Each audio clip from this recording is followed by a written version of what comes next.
Hi guys, hello guys, Loveness, AC, Betty, Winnie, Memory, Chieza. Muri say guys, how are you guys? Muri say guys. We are para chikupa my feedback. We are chikupa my feedback. We are moving ya.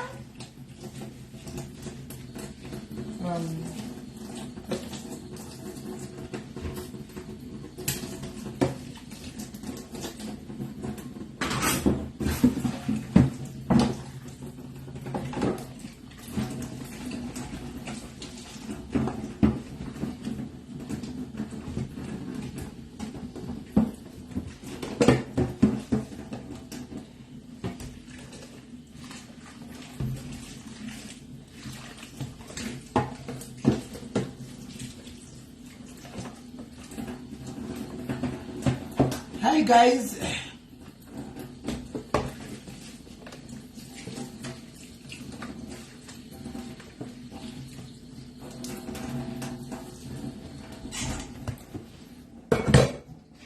Guys, muri right here. Okay, phone yangu isikutumbo tadza zvakawanda guys. Tiri right here up. Muri yazo kuona boy here guys. Can you see clear?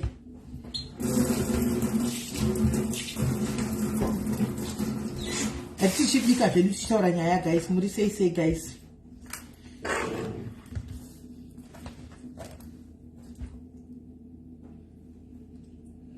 Good night guys. Bring fish. Right, simaskura say guys, tave vangani andisikuona isikuburitsa kunuka. Tave vangani guys, toda kuti mbotaura nezvenyaya depression guys.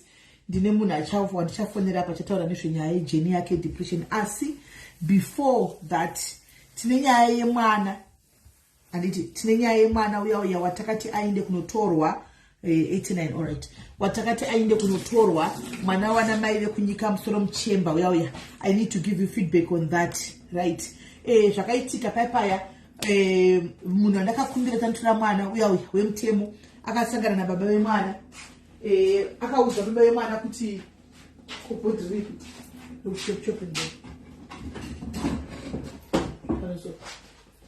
ndakaudza baba vemwana kuti ndichingovavharawo ndobva ndakati baba vemwana toda kupai mwana saka mimi mochinda namai kuti munotaridza ava vakunogara mai kuti tikwanise kutora mwana. Baba vemwana ndobva vafara zvokuti mukomana waya ndobva abvuma.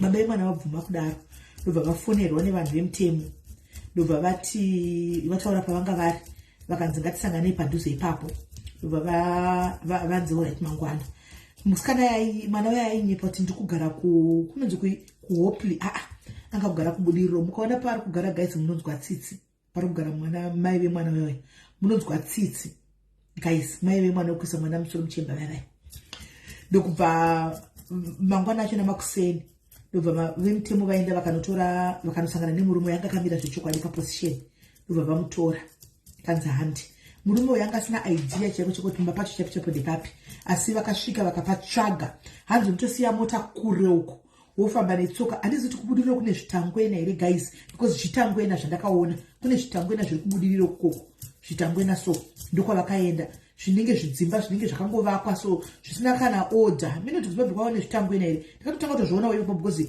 vakandiitira video call ndikati zvinobva kune zvinhu zvakadai ndokwavari kugara ikoko saka mai vemwana vakanga vatobva panzvimbo nemwana vatotiza nemwana saka vachisvika panzvimbo paipai vakabva vazoona kuti okay vakainvestigata imomo muarea vakaona kuti anogara apo vakasvikapo vakaona munhu asipo nemwana vaona munhu asipo nemwana vakataura vakati mufonera anga adzima foni yake ndikatraya kuneniwowo kuti ndiise mamessages akanga asingapindi anga akadzima foni yake handimaona ndofunga zvanga zvazosinga manje kuti mwana anotorwa handimaona so right now ndo pane nyaya ari kutsvagwa nokuti kutiza kwari kutoita manje all the videos have been submitted ku social services ekuzimbabwe manje ndo yakutomutsvaga handimaona ndo yakutomutsvaga social services ekuzimbabwe ndo yakumutsvaga saka right now nemapurisa pamwechete mapurisa because mavideos ndokwaari kwatakaisa mavideos kuyakwe ndokwaari saka vakutomutsvaga iye ari kungotiza but I hope anobatwa anowanikwa manje because hapana kwanga tiza akaenda nemwana hanimuona achisiya panga achigara ipapa anzi pa ndotafara fish for dinner wena ndasingatombodzidi ndakutongonzi kwai ndikuda fish idzo ndinotega nditi ndibike fish sacho right saka ndo update iripo panyaya yemwana then toenda kuupdate kuna mai vemwana vemusikana uyaya wataiti chii mai vemwana vakandifonera mai vemwana vandifonera vakati ndanga ndataura nehama dzekumba kwavo hama dzekumba dzikange dzavati musamugoripota kuti hamungakwanisi kuti muripote because mwana uya nemusikawa mwana uya akamichina vanhu vakawanda andika nokuti mwana uya akangotaura kuti baba vana zvavakanditi vakandirova magaro chete ndikati kutorova magaro ikoko zvasinambotsaugwa palife kutorova mwana magaro ikoko baba murume wenyu munhu anongari baba vakatobata mwana uyu saka takanetsana namai vaya hanzi wige vakapfeka ndewanepi itigwa naswaga ina hangu handina kutenga kuna swaga ndakaitenga kudhara kwandakaitenga but itigwa naswaga anoita ndakamona achita manhigi kiri mawigi iwaya ndakamona achita mawigi anaswaga anokuitira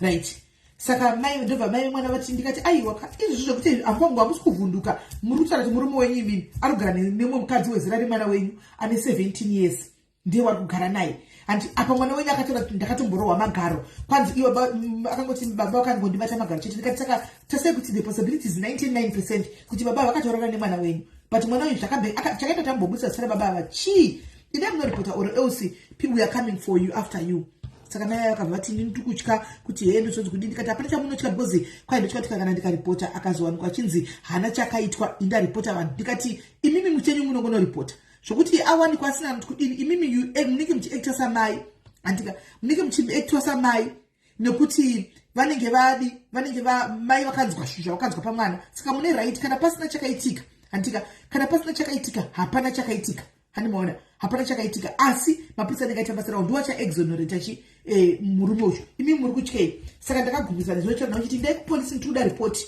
yekupolisi ikoko saka ndizo ndikazozi kuti right now vazoenda iri papolisi paya kana kuti vadini but takangomira neweji redu rekuti kana if she doesn't go and report then hazvichamiri zvakanaka hanimaona saka ndo patakagumira right hanzi I love the way you support aiwa tinosupporta inini makambona dzimwe inini handina favor guys I support everyone kana makazvinotisa I support munhu wese aita chakanaka chake ndinongosupport handina kuti ushu ndinoziva kuti zvinotondivengesa zvokuti ndinosupporta munhu wese izvozvo but inini I support everyone because handizvikwanisiki guys ndenjonasarinaza need kuti ndingovenga wangu munhu anenge asina kunitadzira personally handimaona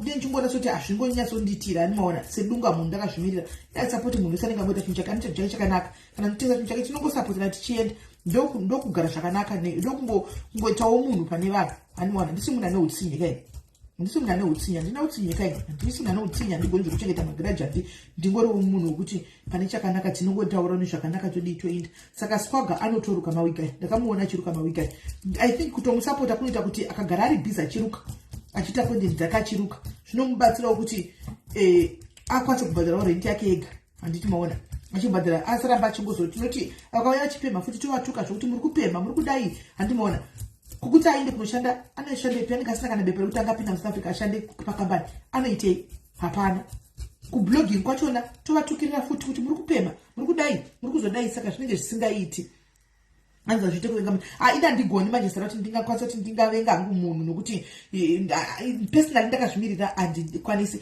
chakaipa chinenge chatone munhu chinongotaurwa zvisva chiri kuti this is wrong chakanakawo mamona but zvinovengesa manje zvise izvozvo zvinongovengesa zvinongokuita kuti utongovengwa chete unoona but it's fine we move chikuru chero mwana vasina kukuvenga ndo zviri important zvevanhu izvo haungafoka vagona ende haungambodiwi nemunhu wese hausi mari right handei kutopike danzi wati for dinner fish beti ndizondibhowa iyoyo nyaya yekupara nekuobvisa izvo zvinobaya izvi zvondibhowa zvokuti ndodzida dzakabikwa nomunhu zibika izvi zvinotobhowa right handei kunyaya yenhikikiri guys kunyaya yedepression chinhu chinonzi depression. What is depression?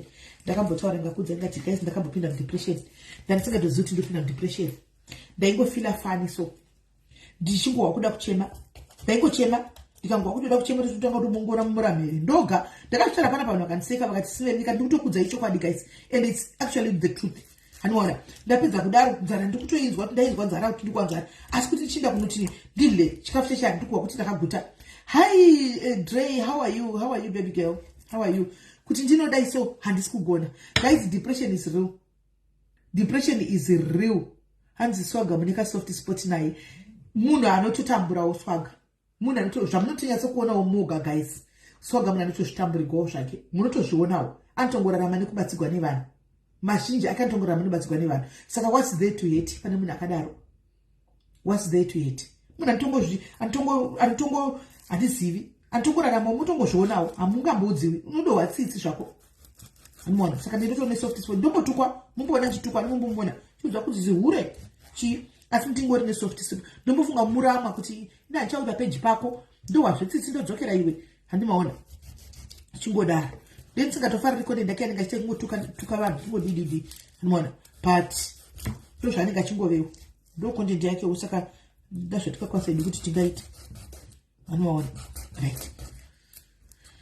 Saka guys, depression yatane zvari gani mbofonera mai vamboshare nyaya yavo depression and then vavhure musangano munyatsoziva team Africa nyaya depression idzi dzinonetsa amungambo iri paina person to Africa painzi depression nekuti vanhu vanozviitisa vanhu veku UK vanopenga chete muri remember guys tichitonyaya kuseni shoti inini my depression I can eat, it affects my mainly zvino iwe uri nani yese one top uri nani shamwari waitodya ini ndaitohwa kuti nzara ndikuinzwa but handikwanisi kudya maimwana kana ndonovata kudai ndaingonovata 30 minutes ndichitofunga kuti kwaedza nditomuka kudai so kuchazoedza ndakati boyi ndakanohwa nedepression maimwana ndisingambozviti ndaifunga kumba ndichisoti ndakanda kunyatsokufunga manje guys yakandoreva changopinda muno chiti ndakaita mistake, what am I doing here?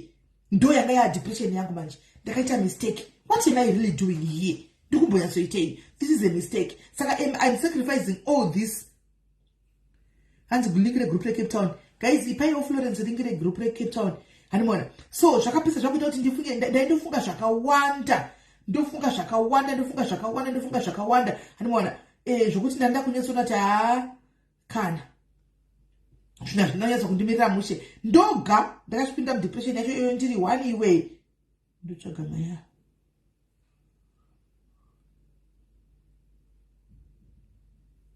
ndiri one iwe handimaona ndo pana ndapinda pai mudepression ndikuzotaura nevamwe manje ndaikuwakuda kugara chicho chema chako ndikapinda mubanga chinotaka kuvhara ndinotaka kuungudza ndiri one chani kuti mukandibvunza tikuchemei handina ansa asi ndaingowakuda kuchema ndozvandaingoita inini. Hi dear. Ese mama zvisi. Mushe kuri sei? Kuri bo. Right. Oh, mwanangu aiwa pakanaka mwanangu. Right, tave panyaya life depression. This life ndanyatsokunyora kuti educational life because kune vanhu vafa kuti vadzidze kwazviri. Sure nyaya depression yakambotauka taimboigwa tiri kuAfrica ko. Kuchitogwa nyaya yekunzi depression tine depression taito tine kuseti kuti vatanga vanhu veUK. Ini ndinomwasha itoda kuti vatanga depression yako ngatibvire kungotora tiri kupenga. Ndoretaura kungotora tiri kupenga tiri kuno depression chino depression nekusaziva handiona kusatoziva chako kutoita illiterate kusatoziva. Saka now I was so happy kuti tine munhu ari paessay akataura kuti ndikutorarama ndine depression ndikumwa mapiritsi handika can you please care to share to us kuti inofamba sei? How did you discover chii chakaitika? Inini when it started like tingangodzokera kuma tingangoti starting from 1995 ndaive ndine zvinhu zvaitika muupenyu hwangu when I was 5 years old. Okay. There's something that happened zvakaitika that I couldn't share with anyone because okay. Yeah, because zvinhu zvaitika izvi kwandiri ndaifunga kuti zvinhu zviri normal. But nekukura ndakazotanga kuona kuti no, I was being abused. All right. So from that moment pandakatanga kurealize kuti izvi zvinhu zvaitika izvi that is not what is supposed to happen. It was too late because hapana pekuti waizoudza munhu vanhu vokubhilivha kuti zvakaitika nguva iyoyo. So I kept it to myself. But zvakazonyatsokutanga kundidya mwoyo ndakuma 17 years. Okay. Kuti kupai pai chii chanyatsokuitika. That's when I started kuti ndaifurara kuti ndinzi ndarara ndaifanira kuchema. and then muupenyu zvinhu zvakawanda zvaingoitika kuti pamwewo wakura uchichengetwa unenge uchibatwa zvakaipa, but there is no one you can talk to kuti chii chiri kuitika, magariro wakaita because unenge uchichengetwa. Zvese izvozvo there was no one I could confide in, ndaingochema. And then ubva kwaito ndabva ndaito nhumbi yandakaita, bva ndaito mwana. Kwacho kwandakaita mwana I was never loved. Zvaingoitika ma-abuses akawandisa, emotional abuse, vanhu vachitaura mashoko, but kuti utaure kuti ndo zviri kuitika ndaingonyarara. Ndandiri munhu aiye anoita keep zvinhu zvinorwadza, but zvaindishungurudza, especially pakurara ndaichema kuti ndinzi ndabatwa nehope, pilo inofanira kutota, inofanira kutomira zvakuti ndachema kuti ndiwane hope. And then 2019 ndakarwara. Ndarwara ndokubva ndaenda, before that ndakatanga kuexperience enga yekuti mumba maiti mukaita tsvina, vanhu vakaita zvinhu like let's say ndikagadzira chinhu ndikachiona chisiri panzvimbo, ndaingoita enga. Mumba mangu inini vanhu vaitya kumupinda, vanhu vaitya kubata zvinhu zvangu, vanhu vachiti ndine dona, vanhu vachiti auya ane dona anoisa kapeti white mumba uyu. Kana dziri hembe dziri mudrop dzine certain way yadzinorongedzwa nayo, zvinhu zvangu zvese zvinofanira kunge zviri zvandiri kunzwa kuda inini. Now zvinhu zvichiri kundiafecta panyaya yekugarisana nevamwe. Handinwire mvura mukapu, like cup ine mubato, pfungwa dzangu hadzinditenderi. Handikwanisi kutsika floor, pfungwa dzangu hadzinditenderi. Saka inini ndakarwara, mai yangu bva wanditi you need kumboenda kuchipatara because ndanga ndabva urasikirwa nemwana. Saka vakangoti zvinazvo chimboenda kuchipatara. Ndakaenda kuchipatara and then bva ndaendeswa kupsychiatric ward. Bva ndaona, vakandiona, ndikataurwa navo, vakandiscoverwo according to what I was telling them.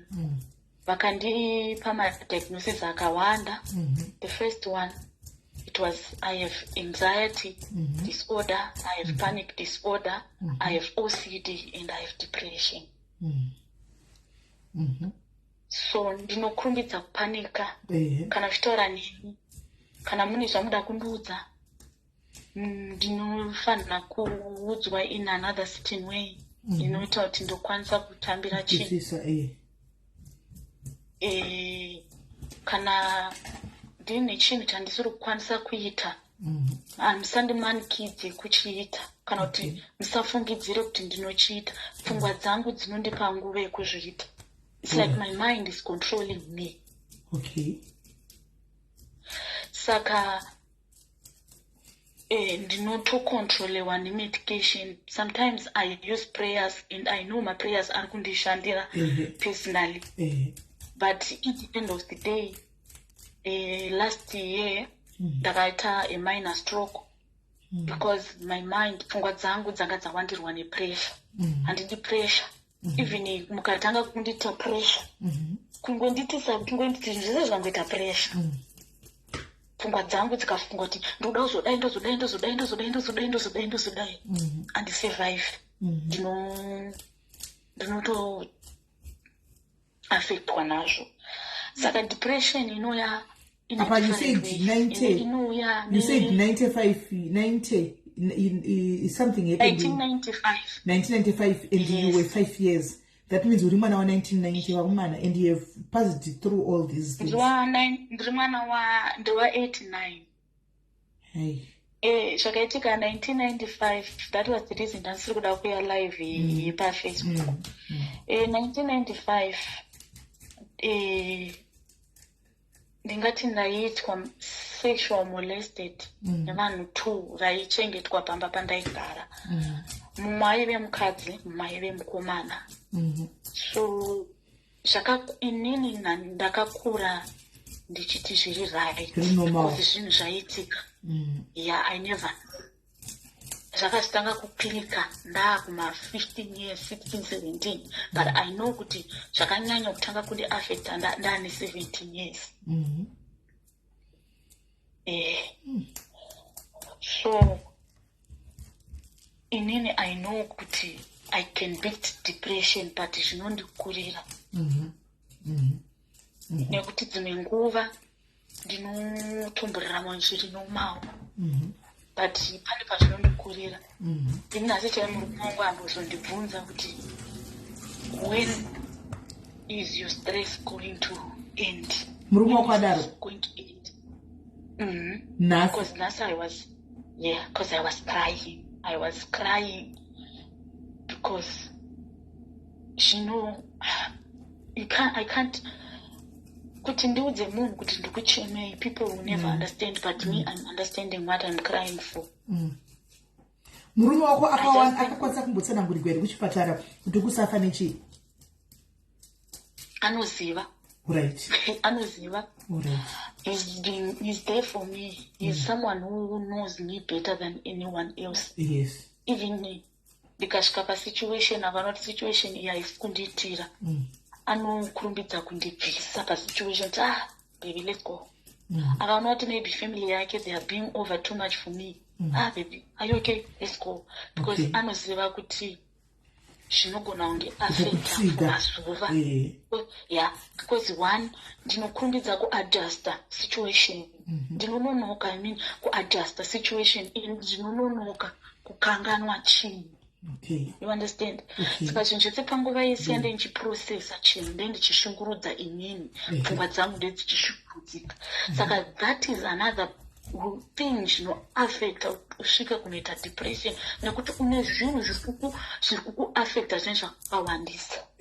Sometimes unongova kunze kare inini ndainzi ndinotaurisa ndikacomplain, ndainzi ndinonetsa kana ndaingonzi ndinonetsa, but now my whole family they know kuti handinetsi but mentally I'm not okay. Kuclinic vakanditi keep on talking, don't lose hope, ramba uchitaura whatever kana nhasi kani kakakugumbura, talk about it because kune inonzi bipolar, you go to that stage yekuti nasokamuka uchipinga mangoni uri kudai. Sometimes I feel like I already have it because I'm like a weather. Ndikakudza kuti makuseni ndamuka I was a very very happy person. But masikati, if I can say kuti masango ayakatosvimba, I was crying. Shame. I was crying because my husband wants me to do something that I'm not comfortable of doing it, but I don't want to. And this could have disappoint. Zvinondichemedza, zvinondishungurudza brain mangu because my brain is not prepared for it. Yes. Brain dzangu dzinononoka kuita prepared for things. So yeah, saka zvinoti netsei kwandiri. My life is like a mess. Saka I live as it is and ndirarame the way you mnasi mimi murikuzati ndichaenda upati munofara, ndokunoenda upati ndikasanofara. Patorochema ndizvozvo. Inini nyango kukafiwa dzimwe nguva ndinoignore. I don't want to hear about it because I know it's going to affect me. Saka ndoita kunge ndikutoignore but ndisina kuignore. Dzimwe nguva munhu anogona ane problem yake kwandiri and kuattend because it doesn't mean kuti handisi kukunzwisisa but inini ndakuitira inini kuti it's going to affect me kuti akutambudzika. Ndotanga kufunga kuti saka ari kutotambudzika, saka it affects me. Saka vanhu vanofunga kuti hazvizi normal but inini I know kuti ndikasangana nemunhu ane depression, if I tell you now ndikasangana nemunhu ane depression nhasi akatanga kundiudza kuti ndine depression chichiri kumunetsa, I help him more than I'm helping myself. Yes, it's obviously more it's mostly it's like that. It's like that. Okay. Saka chandongoda kukurudzira vanhu vanogara nevanhu vasiri kunzwisisika kuti what is happening. Sometimes let's try to be a family wherever we are, no matter how muzive mu. Sometimes mukana vanhu vakagara mumapaki sisimeli azvireve kuti vanhu ivavo they are just trying to have fresh air. Some people they are trying to think. Some people they are okay, they are okay being alone. Inini handigoni kugara nevanhu sisimeli, handigoni, handidi vanhu. Vanhu vanofunga kuti handidi vanhu, but munogona kuzoita zvinhu zvinonditrigger and then zvondiaffecta. Saka dzimwe nguva pakugarisana, I'm just saying kuti let's for example uri mumba nemurume anenge achikushungurudza and you keep on living usingakwanise kuita let it out, uchingoshungurudzika. Even mufamily masiblings chaiwo even peri vabereki vedu. Ini ndikakudza kuti nditori nezvinhu zvinondibata zvandakaitwa kudhara namai vangu. I think it's a silly situation, but mukada kuzodzoka kumashure munoona kuti it was not fair, and it stays as an overthinker. It also stays mupfungwa mangu kuti but pede vakandidare, what did I do wrong?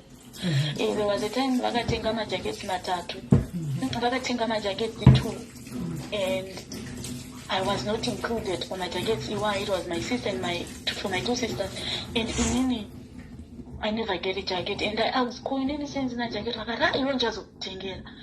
So from there, even until now, I have never seen her buying me that jacket. So I just showing that don't go to why my mom didn't buy me that jacket, like what she did to the others. So I just showed you. Unengwa kufunga say saka inse ifuna kutengerwa saka izvitireva kuti handizi wefits zvinhu zvakatomugona so zvinhu zvandaidyara kudyara. So even pandakatanga kufunga about what happened in 1995 ndakatanga kuzvibvunza kuti ko sei vabereki vangu they never see it, vasingazvioni, asi zvinenge zvisingaoneki. But pakaitwa nemukomana uyo achindibata, sekuru vangu baba vangu, he was all I know, but what didn't he see kuti ari kundigarisa makumba achiita zvaari kuita neni? Why didn't he do anything? Kana tarara mumba manheru nemusikana ari kundidyisa maprivate bats ake, ari kundidai vandakarara navo, did they not see what was happening? You understand? So zvinhu zvakatanga kundicontrola, ndakatanga kucontrola my emotions angu nemathoughts angu until I'm at this place, until ndapa napa. So inini my encouragement to other people is don't let your emotions, your overthinking ikukanganisa upenyu hwako, nekuti mangwana unogona kuzosangana nemumwe munhu asingakunzwisise. Like inini I thank God kuti baba ekwangu he understand because he knows what is happening. But now wakaroorwa iwewe, wakaroorwa into a family, anditika uri munhu wekuti sometimes you feel like haudi vanhu, and how do you deal with that now, knowing kuti vanenge vachida dzimwe nguva kuuya kumba kwenyu vachida kuita sei, andimaona chii chinenge chiitika? And unfortunately kwandakaroorwa havatonini ndane 14 years ndaroorwa, havatori ndooneni kana kundivhizitira kana kuita sei, handinga kunyeverera. Wow. So they don't even know problem yaunayo. Sorry. Havatozivi dambudziko raunaro. Hapana anoziva. Kungoti munhu uri kutosvika mumhuri nevanhu wobva watodwa kuti iwewe uri mupfuuri, hauna kwauri kuenda, you're just passing by. Ndoupenyu hwandorarama, kuti ndakaudzwa kuti ndichatosvika mumusha kuti ndiri mupfuuri. Ini ndinoendako, but kuti vanhu vanditi vari kudokuuya kana kuti umboti uyaiyo kumba kwangu, vanongoti atikuuya, but they never come. Saka paunoendapo havaiti here something to trigger you? Hakuna here nanotaura something chinogona kutrigger or what happens panenge uri ikoko? I remember there was a time pandakabika and then pandapakura chikafu chemurume wangu, and then amai murume wangu she started to shout kuti ndiri kunyima murume wangu chikafu. Why ndiri kupa chikafu chakadaro? Officially makore anga akagara nemurume wangu mashoma than akagara namai vake. It's not that I know him better, but I know him more. Ndini ndiri kumubikira ndane makore more than 10 years I'm cooking for him. I know his portion of food. And then from there ndikaenda ndibike, ndinongosvika ndosuka, handipakuri, ndaane makitiza ndakazvipa, because dzimwe nguva ndikaenda murume wangu akandona kuti ndada kubika, nobva ati amainati mainati amaini handei kwakati vati ashanga tidai suka, ndoti ashanga tidai suka kukuprotecta. Alright. Anotry kuti kana paine chinhu chandinoziva kuti chiita zvoita muromo, anotokudza kuti tadi kusiyana nazvo. Dzimwe nguva kana ti ndotombomubvunza ndikati ko vanhu vandimboti tabika vanhu vauye timbodya, anobva kuti asha ino hangu handidi kunyepera, I'm okay takadai sokoza handidi zvinhu zvakawanda. Saka iwewe after waenda kuchipatara wakamboinda here kuma-counseling sessions? Because I understand kuti une depression, but I think also hauna here bitterness yezvinhu zvakaitika kwauri uri mwana mudiki, kuti umbotsvaga counseling yekuti bitterness iyi kuti ukwanise kubatsirikana, because bitterness is a very dangerous thing. Bitterness is a very dangerous thing, and the bitterness, it can lead you to do things zvokuti painopera you regret kuti ndaitei, but paunozvita unongori mukati mebitterness iyoyo. Andowana, bitterness can even lead to witchcraft, kuroya chaiko bitterness. Saka handizivi wakambotry here, wakamboenda kuma-counseling iwa here at least kuti udile nebitterness? Right now, mama, ndine organization iri kushanda neni. Okay. Vanga vakandipa munhu wekutaura naye, wekufonera anytime, unopiwa wako munzi, iwewe uchataura nanhingi, ndiwo kodi yako yakati, whatever ukafona nefone number yako, totozwa kuti kansela wako ndicode number 68 or number 1 chakadaro, kutomucontacta, and it's a must kuti vanokudaira at any time, it's 24 hours. Munhu anofanira kutokudaira achinzwa zvikukunetsa, zvikukuita kuti sometimes when you feel suicidal. And navo ndinotota every Tuesday kuma 1 ndinotoita group calls nevamwe tichitaura how was my week, chokundinetsa that moment, kana ndine zvandoda kutaura zviri deep, ndinofonera kansela wangu. But unfortunately kansela wangu akashaya, and honestly Melly, I'm still dealing with her death to the maximum. I don't know how to handle it, because akashaya, and munhu wandaiziva kuti aikwanisa kutaura nendichinzwanana, and they are offering me another one. But handitore 20 minutes or 10 minutes ndichitaura naye, because I don't feel much more comfortable than the one anga aripo before. But ndinoenda ndichima-counselors, even Mswe Mangwana, it was my date to go for my evaluations angu, but ndato-counselor appointment because ndikuenda kuchikoro ndozochita Mswe China. Ndinoenda ndikati ibitterness, ndinogona kuti bitterness yangu inini, handingati ndeyepast, ndinganyepe if I have bitterness. Ndingati ndine bitterness yekwandakaroorwa, ndine svikundu about them. But that comes after ndatombove nema-situations angu. Okay, hanzi inonzi bitterness from the past. Wedra kuti bitterness hanzi kuvanhu vanenge vaine iwa ma-depression, hanzi is not a nice word to use. So let's use what from the past? Feelings from the past. Yeah, maybe, but I'm trying to talk about what happened in the past every day. But the things that I'm not talking about is the things that I'm facing as a Makoti, where I am married. No. You are still married there, remember. We don't want to know about that.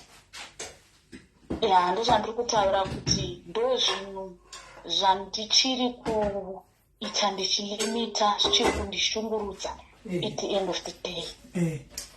Saka hawa murume haagoni here kuti atsanangurire hama dzake kuti vaite a little bit easy, maybe kuti zviite nani? Murume wangu ndakaita ma-miscarriage anodarika 3. Okay. Nobody knows hard. Zvimwe tingataure but Unoziva hama dzake. zvinoshandiswa against me mangwana. Okay. Yakunzi inenge yakunzi zvinoshandiswa mangwana. Kutaura anything personal kumuri kwake anogumbuka yanzi haadi. Alright.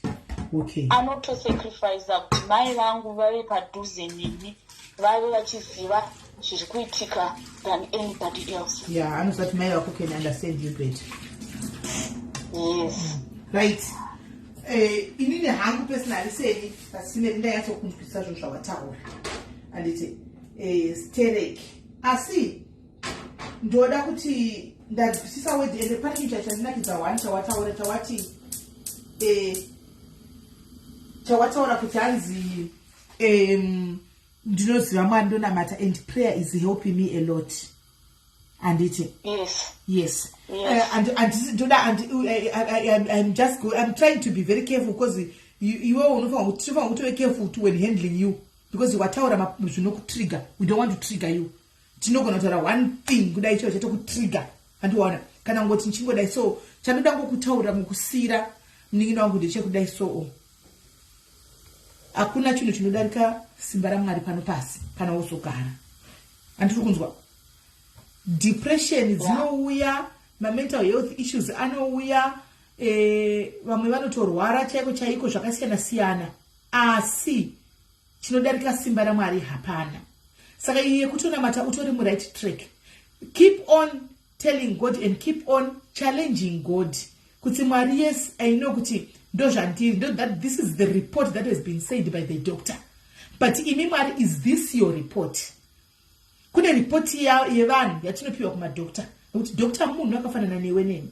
Asi akaenda kuchikoro chezvinhu izvozvo. Koita report yaMwari yekuti Mwari kune vamwe vanhu vatakamboona chako vakanga vachinziva vakanga vaina zvezvo zvakazodai so right now ukamubvunza munzira I don't know how it happened, I don't know where it went, handisi zvakafamba sei. So chandoda kukudza ndechongoti ramba uchinamata.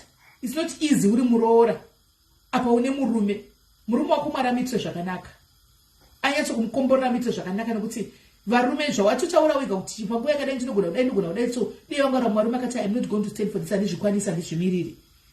Asi anotoziva kuti unoitwa sei unoda anotokuprotecta even kubva kuhama dzake 14 years uri mumarriage akangomira newe nezvawataura panotinga ngofunga kuti ndoda ngochema mumba pasina zvandaitwa handiona ukasvika pakuti murume atotaura kuti kandi zvinhu izvi zvichapera rini anditiona zvichapera rini zvizvo tombomushungurudza murume wako but anotomira newe iwe wechigara utori pamunamato manje Yesu wanga uchinamata but itowedzera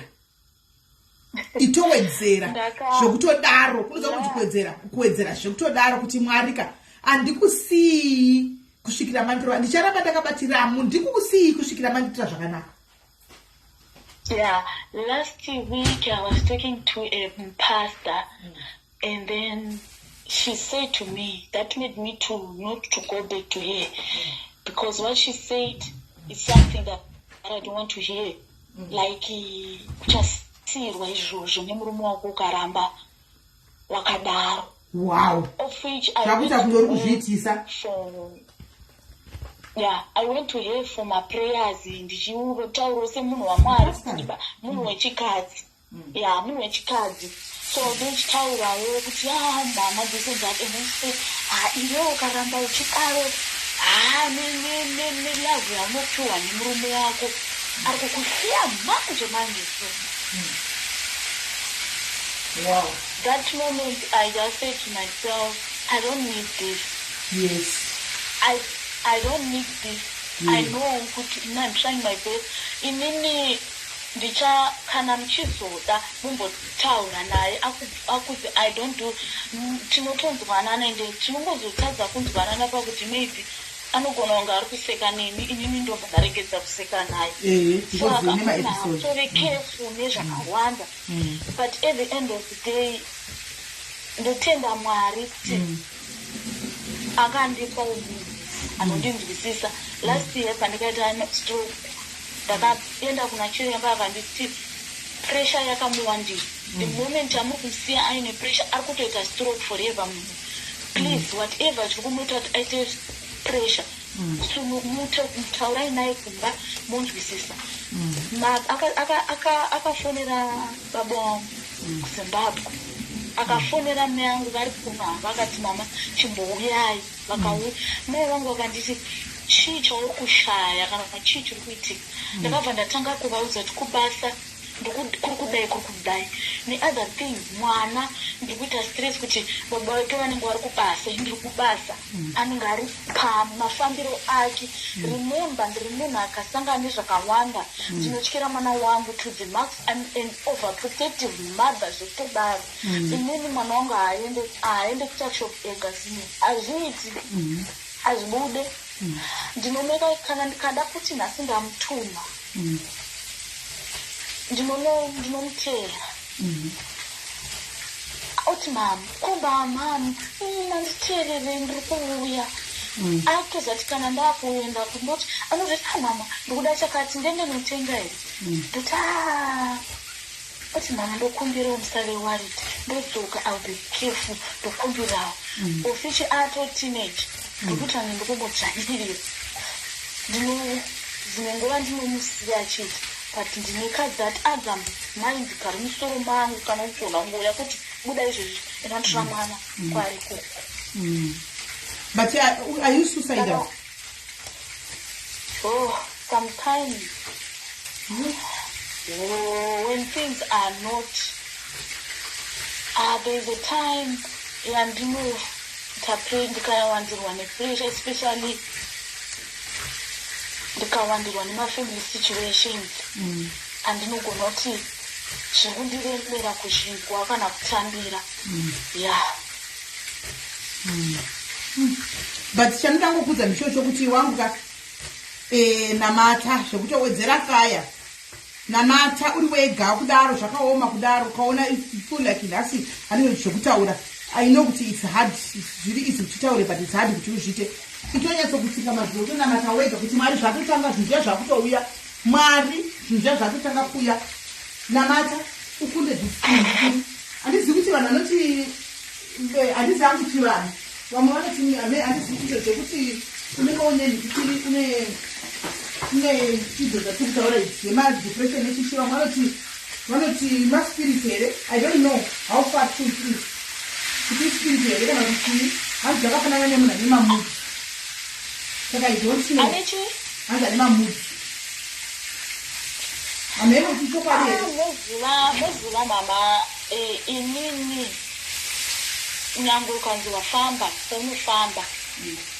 Vazhinji vanondiudza kuti uri kufanira kunge wakamirira dzinza rekwenyika life. But inini handiri munhu asingazvibhilivhi, cause ndenchiti ndomirira ani kana kuti chii. Vamwe vanditi zvinoitika nekuti uri kuramba kumirira dzinza rako because vadzimi vako tochoziva. Ndozviramba because ndondichiona kuti nezviri kuitika, how do they choose me when I suffer to this? I knew kuti muri kunzwa here guys, muri kuzotoka napola pari kufamba pari kuzama kuti vamwe vanhu vanomuudza vari kuti dzinza kwai vadzimu vako. Saka depression ko kuno vari vane vadzimu here guys, vane chii chizonzi kudii. Ndo zvakauraya mentality yedu maAfricans kuti une njusu une vadzimu vako, iye munhu ane depression. Vakati kwandakamboenda vakanditi une vanhu vedzinza rako vari kuda kuti umire nedzinza rako unge uchitungamirira family. But when I see myself, ndozvibvunza kuti how is it possible? Ini baba vangu vakabva vazondiudza vakati hauna kuva uchafamba, taakudhila nekuti tiende kunoona muridzi webhodhi ndichiremba, muridzi wemuyanzi Mwari. Let's pray and go to the hospital. Anyways, watokudza mwana wako, you are going through this thing. Mwana wako ari kukura, zvinhu zvako, iwewe just keep on believing kuti unoita zvakanaka, ende zveshuwa ndinoita zvakanaka. But at the end of the day, muprocess yekunoita zvakanaka mune marwadzo. Aiwa, zvakanaka umweni zvakanaka unotoita zvakanaka chaizvo unotoita unoita saka inini zisinei zvandinoda kutaura about depression ndezvekuti vanhu wherever you are whatever you are doing kazhinji kacho ngative open ngatitaurei zvikutinetsa sometimes unogona kusataura nemunhu but what can I say musaende kuhama hama dzedu they are very judgment vanokujaja kuti unotaurisa nese waenda kune munhu uchimudza zviri kamba mako zvinhu zvirikukubata zviri kukushungurudza zviri kukushayisa rugare zviri kukushayisa kudya zviri kukushayisa kurara wangu unotaurisa ndiri but people they don't know kuti uri kurera kusadya uri kurera anorexia kusarara uri kurera insomnia ine ndine insomnia ndinomwa sleeping tablets randakazotomira ndazviudza ndega kuti God I'm going to sleep ndega ndisina kumwa sleeping tablets handichatori nusisineti asi ndinoti 12 o'clock ndotonamata ndoti mwari ndaakunorara ende ndinorara zvekuwa ndakarisiya even kuchipatara ndandikuzva kuti ndanomapiwa ndinongochengeta ndaona awanda ndinonomadzosera kuti kubhokisi rinoiswa mapirisi asingashandi nekuti zvirwere zvatiri kureva imagine waneswa washungurudzwa nemurume hauna kudya makuseni hauna kudya masikati uri kutodevelopa chirwere chekusadya it's another mental illness yauri kudevelopa muupenyu hwako saka zviri nani ukati ukashungurudzika wotadza kudya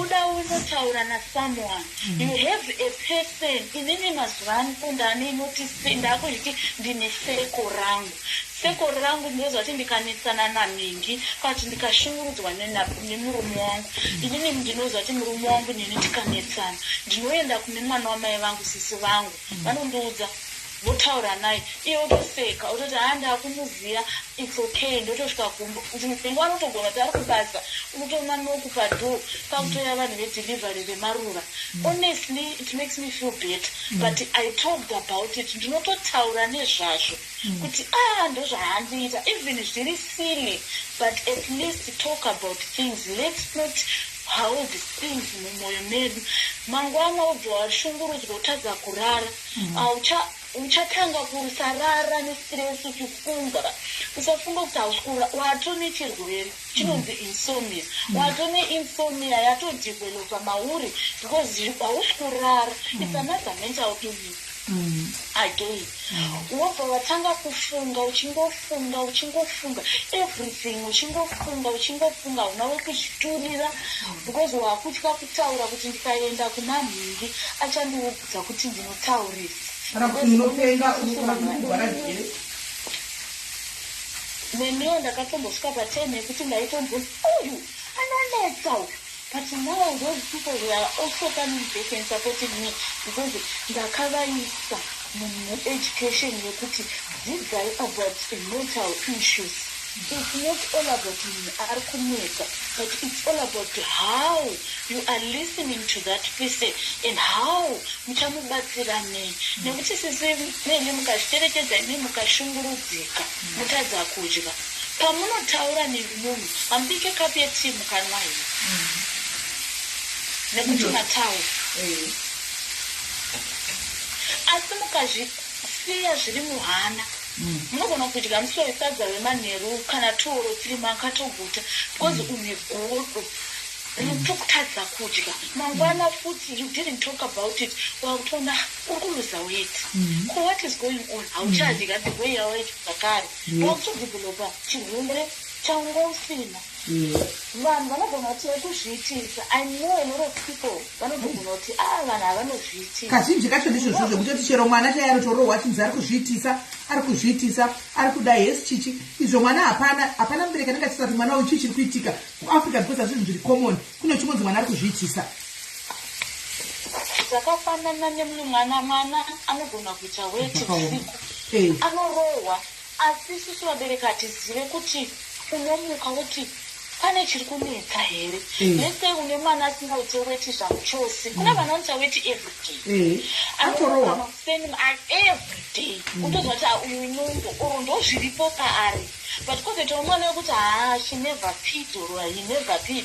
Musi wanoita weti andiko ma-accidents anoitika. But ngatisati i-accident. Sometimes ngatibvunzei mwana kuti are you okay?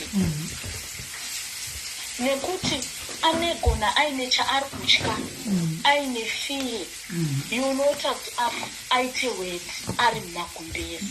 Saka sometimes let's not judge vanhu nemamwe ma-actions kuti uyu anapenga danga asingapenga asani zvimwe zviri zvikadundurara pahana oro zvakaitika zvasi kukwanisa kutaura zviri kumushungurudza.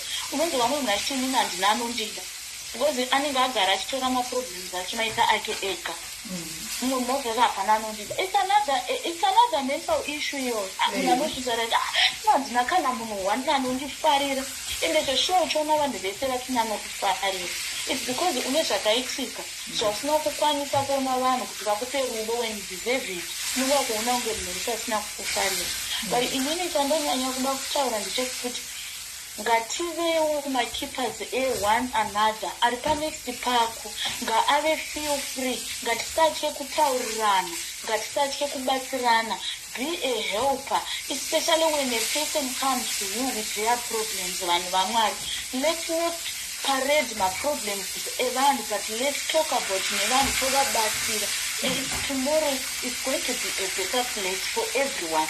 Even we can fight depression, we can fight bipolar tose, nekuti chato chirwere chadyarwa mupfungwa chakuda rudo kuti tikwanise kuchicontrol.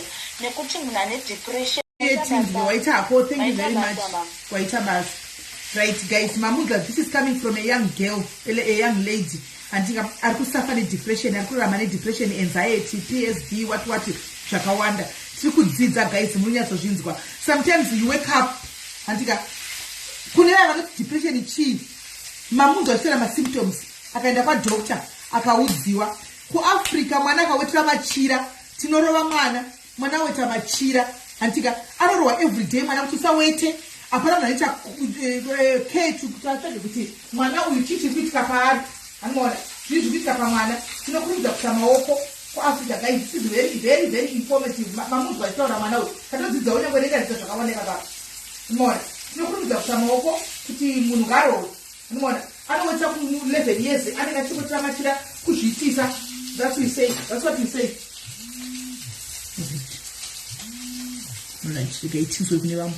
Hello, my sister.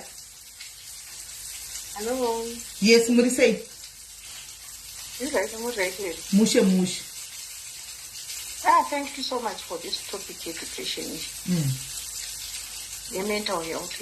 Yes. And the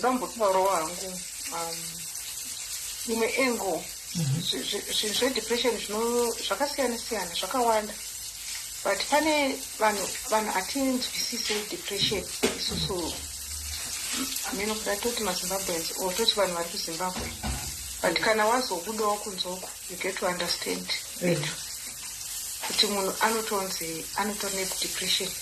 Kazhinji kacho tinowanzoti ari kuzviitisa. Haado kuzviitisa wakujaizwa but hakusi kugwinyisa. Ndinoda kumbotaura nedepression inoitika kuvana, like kune especially muona kuti kune vana vari kuita zvemadrugs vaenda kuchikoro outside the country. Kune vana vari kuita suicide vaenda kuchikoro outside the country. Inyaya dzedepression. Because what happens is mwana akaenda kunzoko, isusu vabereki isusu tiri very tough. Hatikwanise kutaura nevana vedu. Vana vedu havasi free kutaura nesu maproblems. So anobuda one abva mukumba aenda kuenvironment kwaari ega, kwaari kundozvionera kusina vanhu. Fungai kuti izvezvi vanhu vari kuenda kana kunoona UK kunoona chichi, vanhu vakuru chaivo vari kurohwa nedepression vari kumabasa zvisingaiti. Kuzoti mwana aenda kunzvimbo kwake ega kuchikoro kwokuti pamwe kutorina kana muzimbabwe ari pachikoro ipapo. Ari kuzvionera mari yachona yatinenge tinayo totumirai kuti pocket money nini zvinenge zvisinganyatsobatare zvakanaka.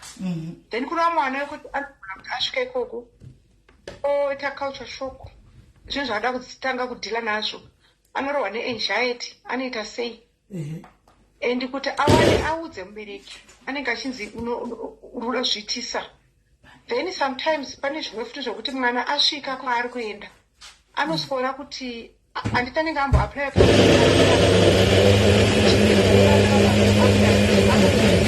amobvawo kuno Zimbabwe aende kundinda vamwe, asvika ikoko osworealize kuti no, program yandakaapply kai haisi kunyatsoita, ndinofanira kuchinja program.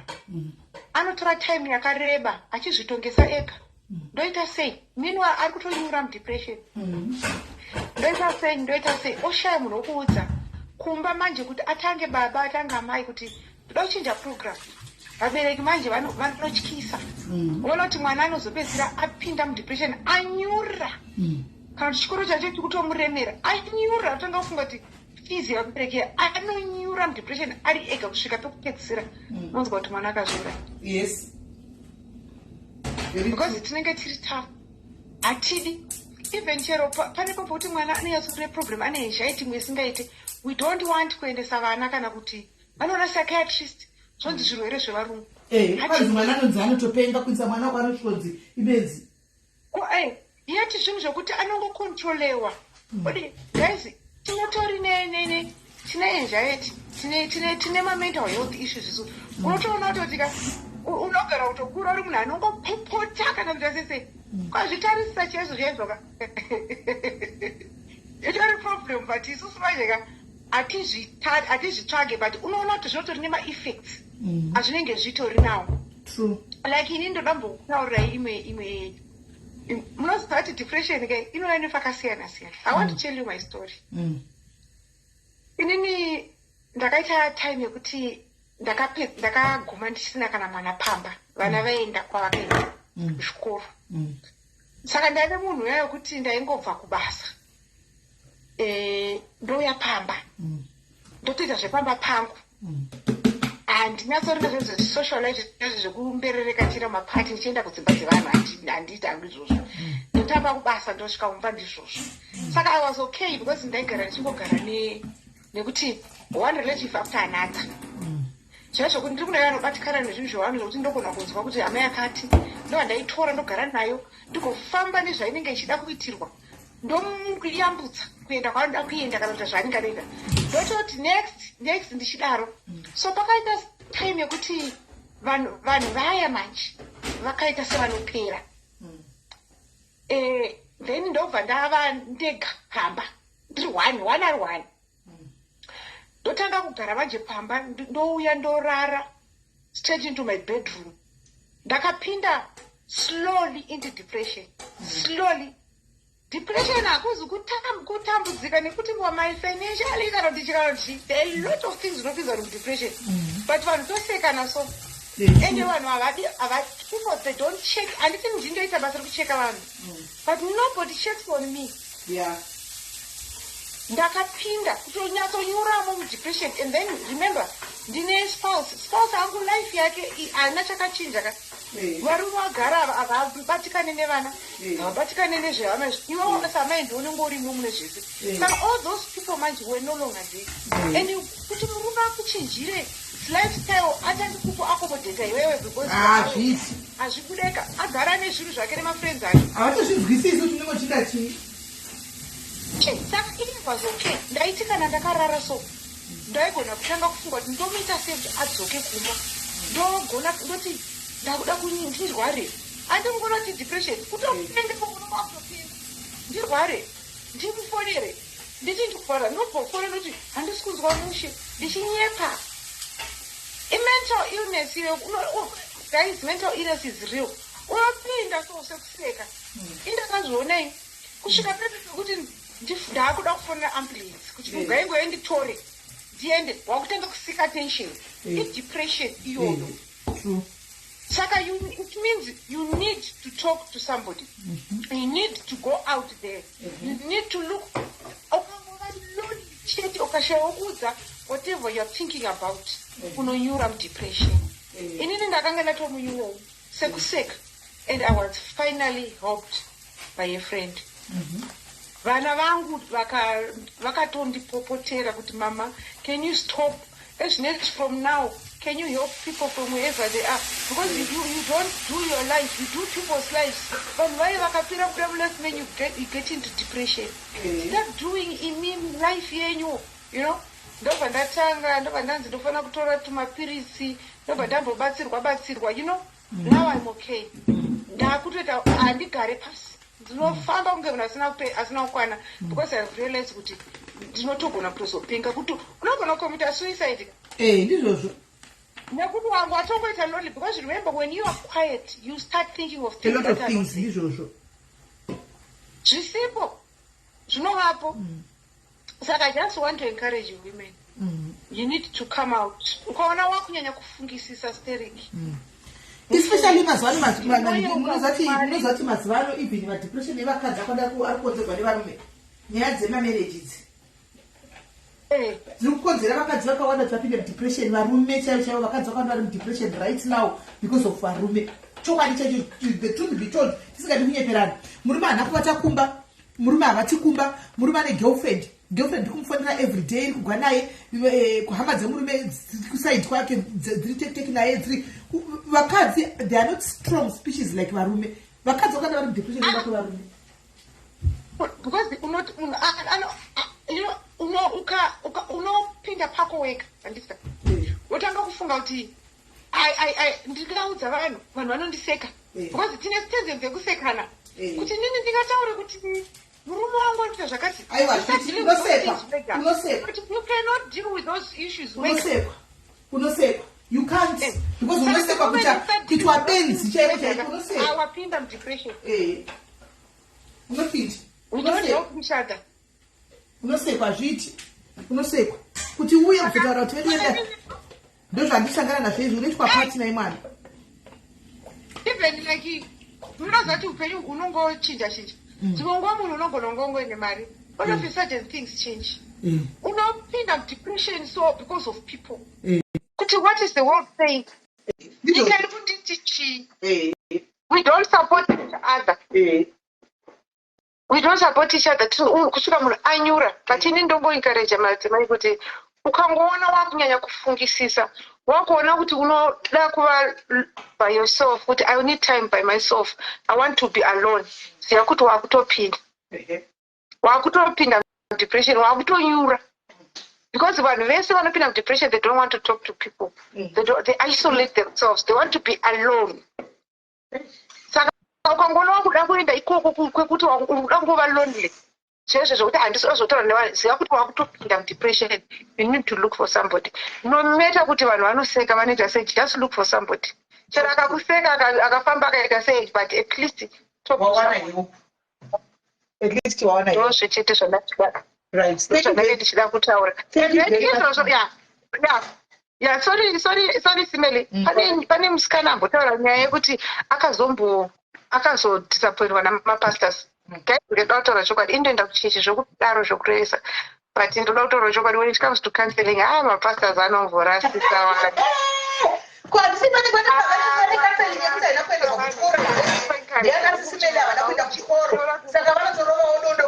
Title yekuti pastor comes with the counseling. Saka vanotorova vakaenda saka counseling kwavo. Ndingati kutora zvinokuitira mai mwana. Zvingakuitira. Counseling yega is not for everyone. It doesn't mean kuti kana watowa pastor watowa counselor. Counseling is not for everyone. Saka I think sometimes, yes, we could be Christians and all that. But just look for somebody else and look counselor. Because sometimes, Christians, you can be very judgmental. Yes. Yes. And yet, social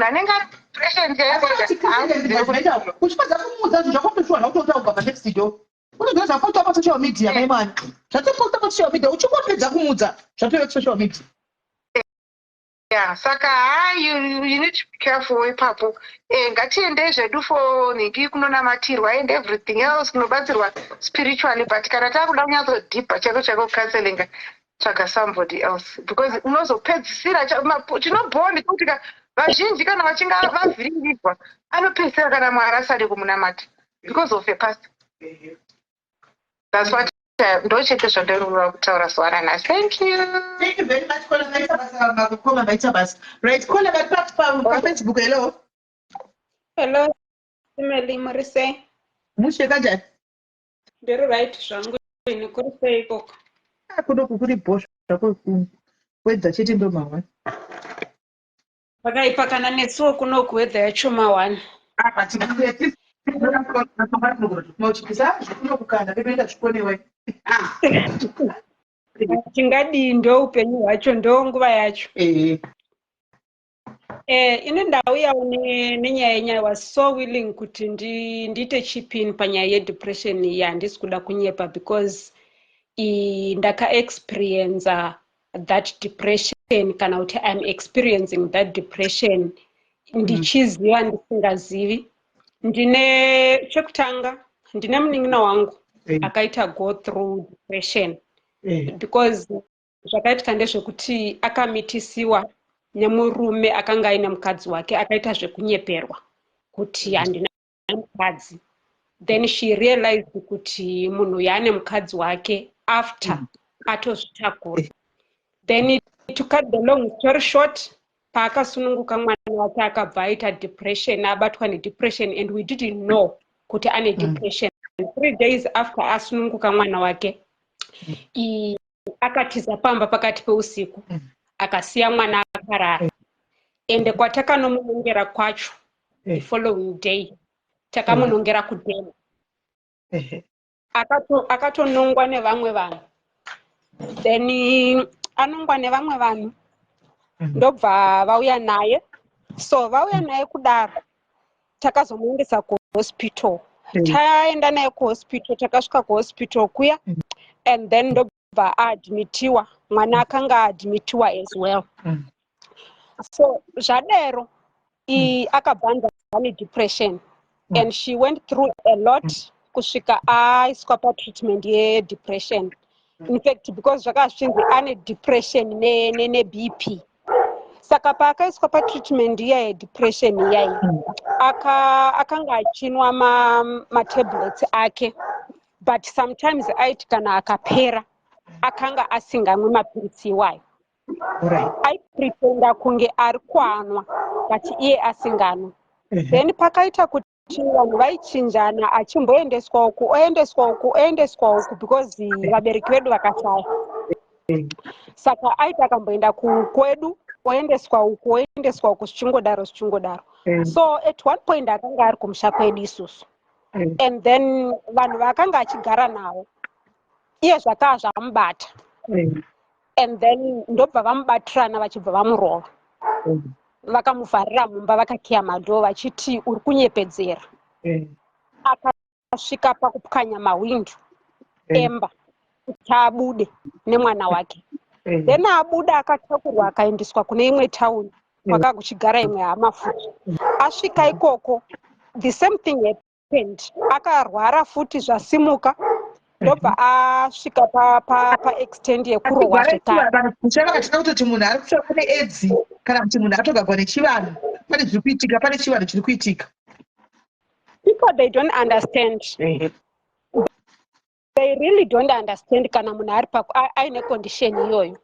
So zvadaro paya akarohwa futi ndokusvika azotorwa kusaidi kwakazvarwa mai vedu. Unfortunately akazoshaya. And the day raashaya akatomuka makuseni akaita basa rake rese. Apedza kuita basa rake rese ndopaakabva azongoti musoro wangu uri kurwadza. Achiudza mama wakanga achigara nawo musoro wangu uri kurwadza. Then masikati achibva ati musoro wangu watsemuka achibva atonyarara. Akangoti ndiri kuda kurara. Mama ndobva vatomuti enda mubedroom unorara. Ndobva anorara kudaro achibva atoshaya. Akarara kudaro mwana wake ari pasaidi. Akasiya mwana wake ari muchechi. And pandakazvinzwa inini iye anga ari kuZimbabwe akashayikira kuZimbabwe inda ndiri kuno kwandiri kugara. Saka pandakazvinzwa zvakandibata. Kunyepa simeli zvakandibata kusvika pekupedzisira. zvandibata kudaro I think ndakaita about 3 months kana more ndisingadi kutaura naanyone, ndisingadi munhu padhuze pangu, ndaingogara ndichichema to a point yekuti ndakatofunga kuti kana neniwo depression yacho yandibata. So zvadero ipapo ndakabva ndakondinya mwana uya ndichingozvifunga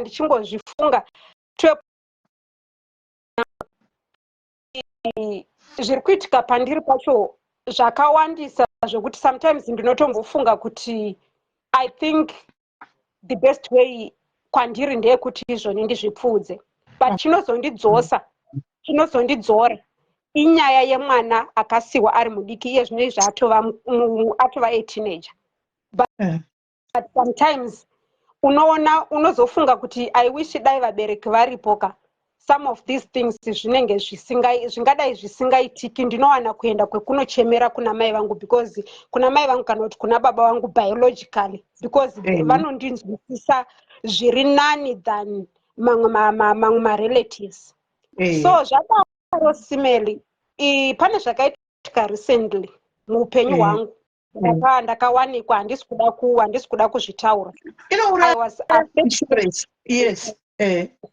I was affected to the last to a point wekuti ndakasvika pakuda kutora mushonga kuti ndimwe. But then no, I'm married. Uri married no, haisimbori nyaya yemujolo simeli. Haisimbori nyaya yemujolo zvachose. Saka zvadaro paya ndichibva ndabatikana kudaro chakazondiregeresa futi kuita the same thing yekuda kuzviuraya. Yanga iri nyaya yekuti ndakafunga zvemwana wamunin'ina wangu. Then ndagara ndakazoenda ndakangozoti umwe musi ndichibva ndangoti but I need someone to talk to, munhu wekuti haandizivi ina handimuzivi. Then ndine imwe chechi yandinofollowa, handisi kuda kuitaura nezita, kuno kwandinogara. Ndine imwe chechi yandinofollowa paFacebook, even though ndine chechi yangu inini yandinopinda kuno kwandiri. Saka ndadaro paya ndakabva ndangoinda paFacebook page ravo, ndobva ndaona paine number yeWhatsApp. Ndichibva ndaenda kuWhatsApp number yavo, I sent them a message ndichivaudza kuti I need someone to talk to urgently before I did something wrong to myself. Saka vakabva vangondipindura ipapo zvikanzi come tomorrow. Ndakaenda mangwana acho ndikanosangana napastor. Ndiri kunzwa vanhu panabva kutaurwa ndakateerera ati izvoni mapastors sometimes havazivi, havanyatsogona counseling. But ivavo mufundisi ivavo, I don't want to lie to you simeli, ndo vakaita kuti ndive zvandiri izvezvi, ndo vakaita kuti ndinge ndiri pano nhasi ndichitaura nemi kudai. Otherwise idai vasivo kana maybe dai ndakafa, because I was yet kusvika pekupedzisira chaipo. Saka ndaenda ikoko ndakachema ndichitsanangura nyaya yangu semaitikira zvakaita. Ndakachema kubuditsa misodzi zvekurevesa kusvika ndakachema vakandisiya ndikachema, because they say kuchema ikoko unenge it's therapy, unenge uchitohila inside. So zvadaro ndataura navo paya vandikanzela ndakazvinzwisisa, even up to now zvichiri kundidya here and there, zvakaitika zvacho zvichiri kundidya here and there. Saka ndiri kuda kungoti ndiudze vanhu kuti people kana pana someone ataura futi achiti unenge uchingonzwa kuda kuva isolated uri pako wega. Inini ndikakudzai kuti there is a time yekuti ndinenge ndiri ndogona kuti ndine family yangu chaiyo kwandakaberekwa. Ndinofila out of place. Ndine my own family. Sometimes I feel out of place zvekuti ndiripo pakati pavo ipapo ndinotongonzwa kuti dai ndasimuka panapa ndaenda uko ndanoridza mhere ndiri ndega, ndachema ndiri ndega uko. And sometimes ndobva ndafila kuti even ndichigara kwandogara ikoko ndichigara ndega, pane time yekuti ndinofila kuti dai ndagara ndiri one, handidi someone else to talk to, handidi munhu pasaidi neni. Saka truly speaking depression iriko, and depression inouraya. Chimwe chinhu chinondidzora like I'm saying kuti mwana womunin'ina wangu anondidzora haazvizivi but ndiye anoita kuti kana ndikapindwa nemweya wekuti I think regai ndizvipedzise iye ndikangofunga iye because akasiwa ari mwana mudiki Simedi akasiwa asati ambokwanisa 2 years and iye zvinezvi atova teenage and ndikangomufunga ndobva ndati kana ndikazviuraya iye anozoita sei anorarama sei maybe anogona kutozoitawo futi go through that depression pfungwa iyaya yobva yabva mumusoro mangu chimwe chinhu chinoita futi kuti ndizvidzore murume wangu murume wangu ndinobva ndafunga kuti murume wangu munhu akanyarara but ndinobva ndafunga kuti izvoni kana ndikazvipfuudza iye ndamuisa panguva yakaoma maybe iye nekunyarara kwake anokwanisa kuzoendawo futi go through depression. Saka chinoita kuti vanhu kana musinganzwisisi kuti depression chii ndopaya pamunoona vanhu chitreata vanhu vane depression kana kuti anxiety because at first ndisati ndaziva kuti depression ndakatanga kumboudzwa neimwe hama yangu kuti I think iwewe une anxiety but I think anxiety ne depression it's one and the same thing. Okay. Zvinogona kunge ndomafungiro angu inini kuti zvinogona kunge zviri one and the same thing. Saka vanhu ngatinzwisisei kuti munhu kana aine depression anoda care not care yekuti izvoni ivai muchimubabysita no musamubabysita but just check on her. Pana ataura achiti izvoni vanhu vanenge vasingakucheki iwewe ndiwo unenge uri munhu anenge ari wekungotsvaga vanhu ndo zvinoitika kwandiri. Vanhu havanditsvagi but inini ndinotsvaga vanhu even murimedi chaimo it's very rare kuti vanhu vanditsvage but inini ndinotsvaga vanhu. So sometimes feel like I'm saying kuti sometimes feel out of place because of that. So depression is real. Depression is very very real.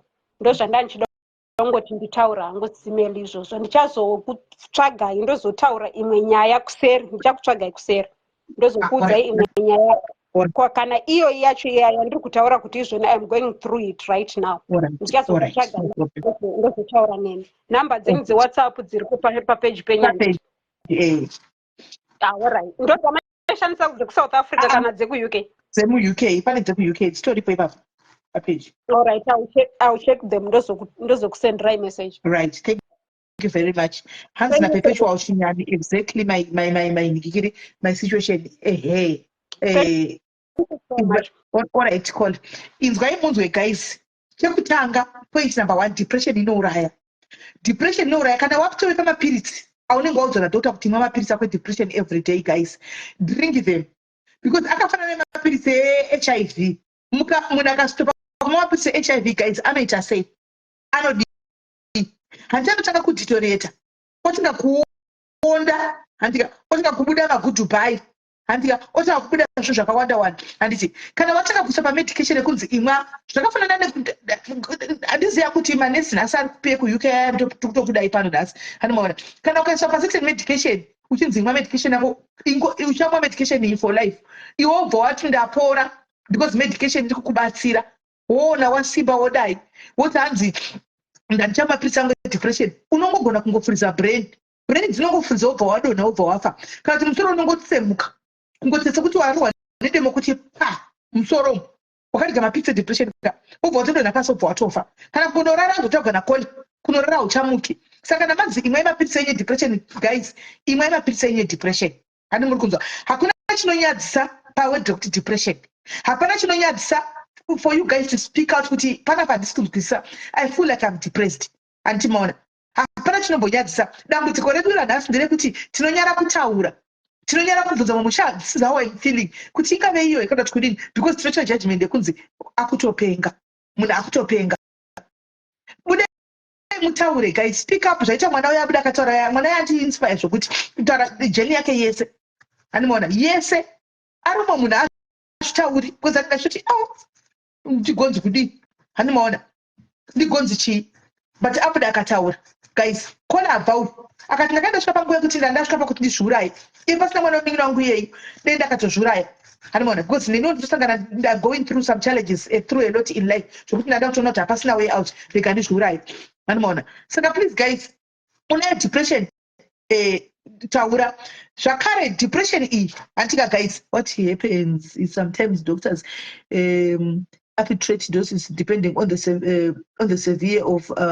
symptoms. So the list of medication 30 medical evaluation can be detrimental. Hey, handiona nokuti vamwe vakatokupa mapirisi achiti dosi yako iwe handiona inoenderana nelevel yedepression yako iwe ubva wangosiya pamwe mapirisi iwe hauzvizivi wangopiwa mapirisi dosi ririmo haurizivi kuti rakamira sei wangopiwa mapirisi paya wakuti ndatosiya because ndakuita kunge zviri nani unofa kana muri kumwa mapirisi eHIV guys musasiye kumwa mapirisi eHIV rambai muchimwa handika chero muchinda kusleep over takura chibhegi chako china mapirisi ako handika ndo life yako ndo upenyu hwako zvezvo kuti ndiri kuenda kusleep over nhasi handini ndine mapirisi guys haukoshesi sleep over kudarika mapirisi ako takura mapirisi ako uinde nawo muchibhegi kana usati waudza munhu kuti ndomwa mapirisi aya hamene kuti uchazoshiya sei asi inde namapirisi ako muchibhegi mako hamene kuti vanhu nyonyeshe mabhegi enyu here maendibhegi kana kuti chii but idai nemapirisi enyu fambai netools nepasswords enyu musachuze kufa nekuda kufadza mbolipop nokuti mbolipop will still go ahead iwe usisipo waonda right ngatitaure izvi zvinotrigger zvinokonzeresa depression tikwenati tiri magrade 1 pichana andika hanzi dzimwe nguva ini ndongodona sorry hako dear sorry right depression inokonzeresa number 1 mujolo number 1 mujolo watora vanhu vakawanda nenyaya depression infact varume vatora vakadzi vakawanda nedepression varume nokuti ini varume kazhinji kacho mujolo iri depression kunyanya kubata iri kuvarume anoona but vakadzi vakawanda vakutogwa nedepression mujolo vakadzi vakumwa mapirisi nhasi nenyaya yedepression mujolo vanhu vanofamba kunze uku vachito ndida kukudzai guys. There are certain behaviors that you see people doing on social media. On social media, certain behaviors that you see people doing on social media in depression. Munari depressed, but you cannot come out and say, this is what I'm going through. So, acha pezera kutsikorake kuna umwe munhu. Vamwe vanoya chikuchaudheri makoments enyu aya. Oya pakomenti yako komenda ko yakuti take neweipapaya hatika ukazoda kuti munhu ye are you okay kuseri she's going or he's going through a lot. The reason why ari kuda kuteka out frustration yake pauriwe not ndiwori padhuze andi muri kunzwa mujolo number 1 andika abuse be it abuse yeku kwakarorwa abuse yekupi kwakarorwa cheko abuse yeko inogona kupinza mudepression mudepression kuva broke kuchona kana uri munhu ajera kugara akabata mari kuchona chekukuta broke chekukuti kuna zvinhu zvangu business rangu rakati chifaya pana para kudonha unopinda mudepression unopinda mubhuzi wakukontroliwa ndedai ndiyave kuti right now handina chinhu saka pachazofamba sei handina kana zvigo zodai handiona unopinda mudepression overthinking things kufungisa too much kunokupinza mudepression vana chai vanokupinza mudepression pano mwanyora kuti black tax true black tax yakungofunga kuti mwedzi uno wapera zvinhu zvangu zvisina tobatana dzina mari yakawanda uku vatotanga kusava message mbuya vakamedza demo kunoku sekuru vakamedza bhari kurudiwa mari kuchipatara unotopinda mudepression overthinking. Try not to overthink things guys. Ndopa ndozodira I don't care attitude but I don't care attitude yakanaka but yakaipa because pamwe pakuti ndozoitira I don't care attitude paisingadiwi asiyo adzonzo kuti I don't care attitude dzinobatsirawo zvikuru sei panyaya yemujolo apa I don't care develop that I don't care attitude yekuti whatever comes ndozviona zvasvika. Postnatal depression iyo ndeyekuzvara yekuleba hanzi ndikasvika ndozvandiri kutaura kuti kuva broke kuwe broke kwashawa mari unotoita depression. Postnatal depression iyo unobva nayo kuchipatara. Panobereka vakadzi pane zvakawanda zvinotoitika. A lot of things that zvinotoitika ipo paya. Vakadzi vakanotobuda mulabor atove nedepression iyo iya. Munin'ina wako family, toxic family. Unokwanisa kuita munoziva kuti kuna vanhu vakaita depression even nesocial media. Tikutaura macauses. Social media people they just can't out and talk. Kuna vanhu vakaita depression nesocial media. Kupinda mudepression chako nesocial media, kupinda mudepression chaiko. Handimaona. Toxic mothers vanokupinza mudepression. Kuti takunga kuti ndimai vangu here vakandidai so. Ndivo here sevasina kundipa rejection. Kuramba uri mwana mudiki. Izvo zvokuti unokura usina vana mai varipo uchitongenerera. Unopinda mudepression. Depression. There are a lot of things zvinoita kuti munhu ukwanise kupinda mudepression chako chaiko vasikana. Handika saka ngwarirai zvimwe zvinhu zvamuri kudhilana nazvo. What are you dealing with? Muri kudhilana nechii? Zvakakonzerwa nei? Uri kunzwa sei? Toxic family, yes. Unopinda mudepression. Toxic family. Grief, exactly. Roxade. Grief kuchema chako chakufirwa kufirwa. Kuti ndiri kuchema ndiri pakufirwa ndakafirwa namai vangu ndakafirwa nemwana. Unopinda mudepression. So guys, be careful because anything can just trigger that depression. Kwanza siku ile family yetu ngochapenga fungwa hati mashona. The moment yanongozopenga fungwa yoyo, yanotanga kuti asonge wakutopenga fungwa watopinda depression. Unaona? Mwana panoda uchikoro papanda nonyora form 4. Hakuna mari exams. Ndio brain broke na ishaura. Hauna mari exams, hauna chi. Unopinda depression guys. Because ndingosazidzisa kamchangira papindo dini. Pa upenyu kune zvinhu zvakawanda zvinopinda depression. Ndo pandiri kuti chiginda goriya. I don't care attitude kuti you know what? Ini guys, I am one person asingaluze sleep. Chero ndiri mu situation yakaita sei guys. Chero ndiri panguva yakaoma sei. Chero ndakatosana nezigomo riri kumberi kwangu kudai. Ndoda kubatsira vamwe madzimai anoda kubatsirika nhasi. Chero ndine zigomo riri kumberi kwangu nedambudziko kudai. So guys, one, handiregi kudya kunzwa kuti ndiri pa fasting. And handizozvi zviri too excessive nokuti kwanzi ndiri padikiri ndichangodya. And kana ndakuenda kubedroom ko guys, ndikangobata iPad yangu ndaikangoita sekuti ndangoona movie 10 minutes gone nya.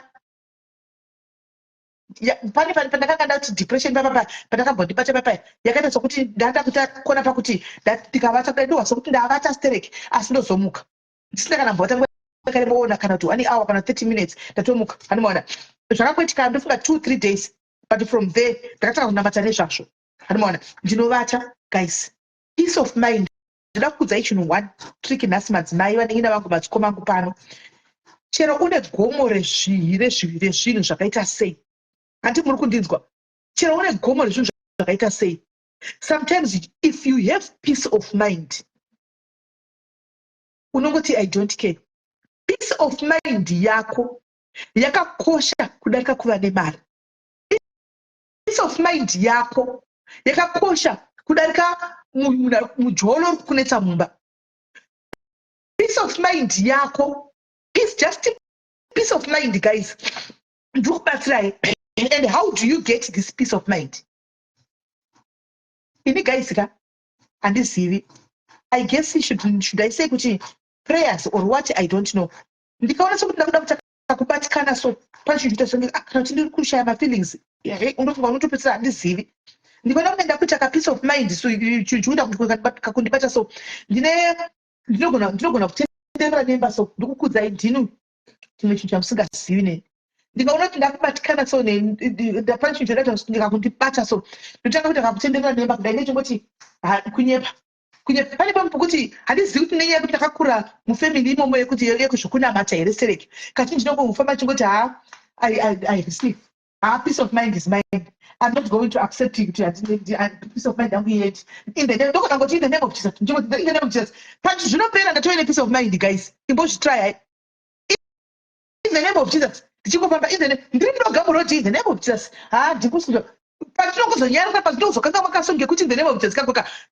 Peace. And the situation. Kana kuti ndo yandinayo mumba kuti murume hana kuata mumba ndokuvhundutsirwa nesituation. Kana kuti ndite situation yekuti zvinhu zvakaoma right now ndokuvhundidzwa nesituation ini ndinoti kana chauya ndotangira ipapo. That's me. Zvinobatsira. Guys, munamato wakaoma unobvisa zvakaoma apa. Unorerutsa zvinhu zvakaoma pamwoyo. I know kuti vakawanda kana uri situation you can't pray.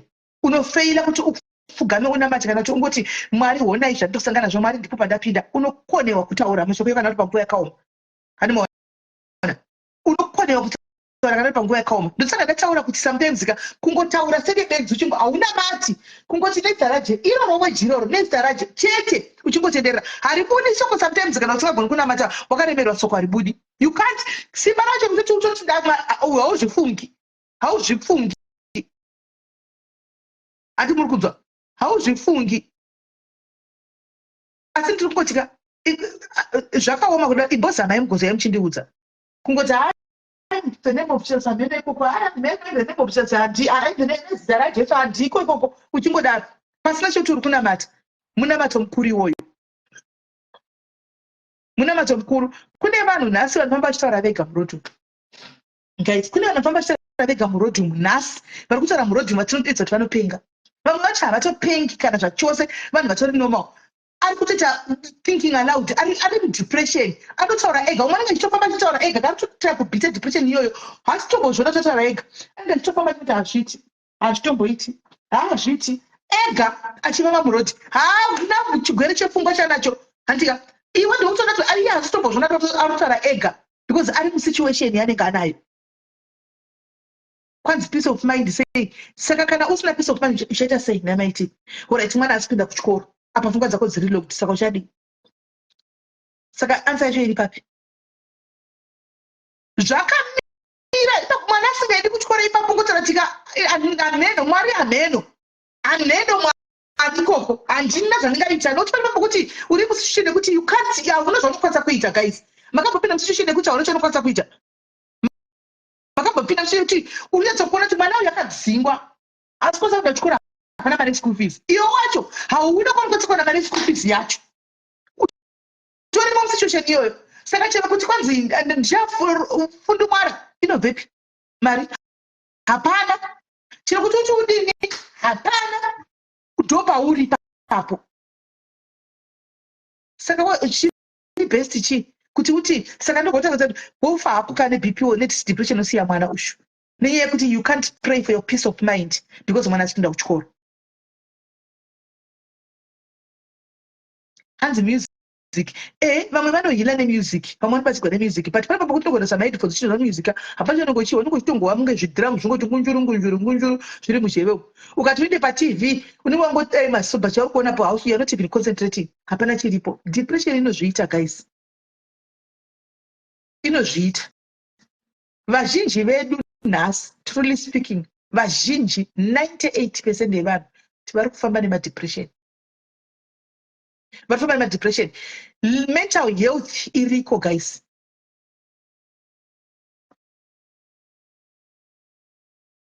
Exactly, Lindsay. Exactly. Mental health iriko. Munhu wese ane mental health yake. It is at some level of some capacity. So munhu wese ane mental health problem. Tese, but it's no siyana. Tese zvedu, but it's no siyana mental health dzedu idzi. Kuna umwe kuti anoita wesi zvoti mutobva mato iwe utomuti iri benzi chairo iri unotogona kulebhula mumwe muti ndo benzi chairo iwe yako wakambozvitarisa kubasa kwaunotoshanda kuwana ndoti uyu hatidi kushanda naye unotoriwo nemental health yaunayo paunotogona kutaipa pasocial media uchitaipa zvinyadzi paya itori mental health.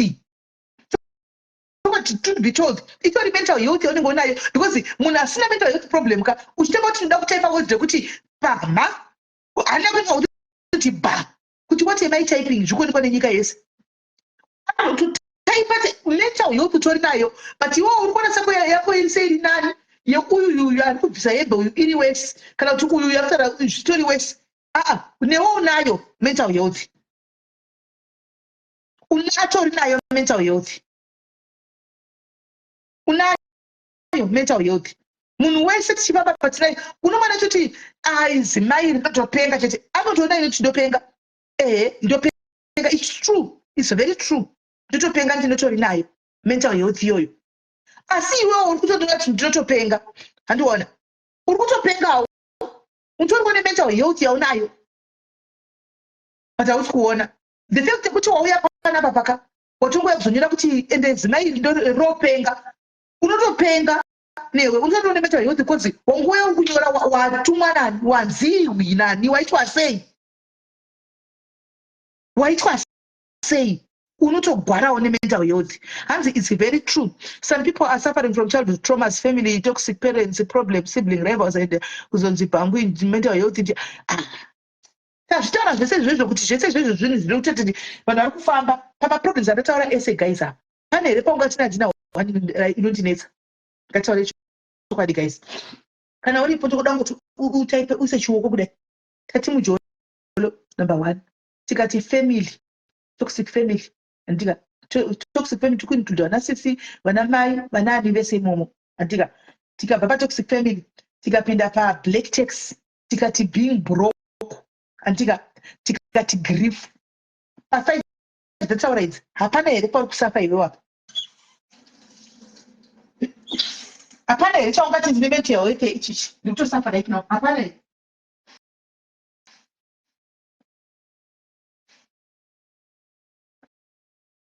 Kana uripo ingoti tine handina, kana uripo ingoti hainini pacho zvamataura ine handina, feeling ofela kufila zero paupenyu kuti vamwe vari kuzviita sei. I am nobody, I am nobody, I am nothing. I've worked for 30 years, 35 years, handina kana chinhu. Uchiona mama achitipira kuti imba yangu ndo payari pafoundation, imba yangu ndo payari. Handiona, you look at yourself, you are going to work every day. Handiona, hauna chaunacho, unofeel worthless. You feel like a failure in life. You look like a failure in life. Uchiona mwe vana nezera radiki kwauri vachimhanya nadzo mota idzi iwe usina wozvitarisa kudai, so you feel like a failure in life. Kuti ndo mwari kurarama sei, ndiri kuperekedza munhu, ndopapa ndoti tikuperedza mukurarama. Andimona ndati kuperekedza mukurarama. Unototesa kudai, so ukatoona kuti saka ndikuraramire kwete bekuti anoshanda zveshuwa. Hamuri kunzwa, anoshanda. She's a hard worker. Anoda kubasa, ane basa rake rakanaka, anotambira mari kupera kwemwedzi kudai, but pakuno hapana pakunoronga kudai, so 2 days mari yapera chaita hapana. Anofeel like ndikuitei, what am I doing, because hapana chandobata chinobatika. Anobva zvikombeya nevakadzidza navo. Makamboona here kuti guys takadzidza izvozvi paupenyu, reality of life. Takadzidza nevamwe vanhu vakanga vari shasha kuchikoro guys. Ini handisiri shasha kuchikoro, ndandiri an average student, handisiri dofo.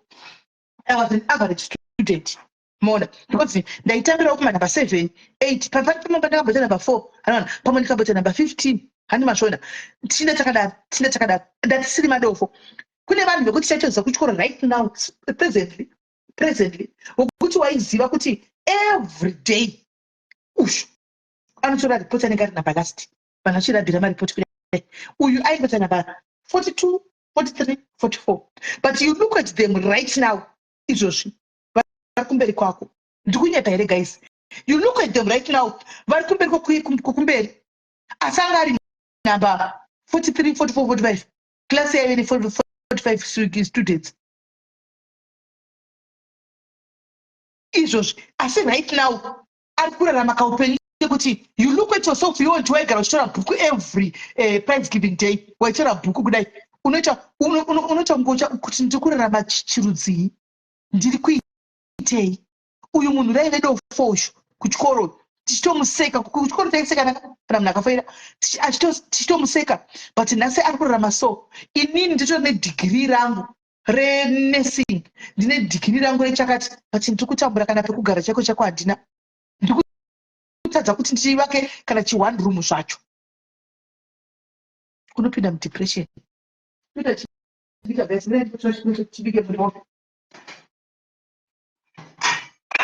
Unopinda mudepression guys, kupinda mudepression kuti nyengo mudepression nazvezvi.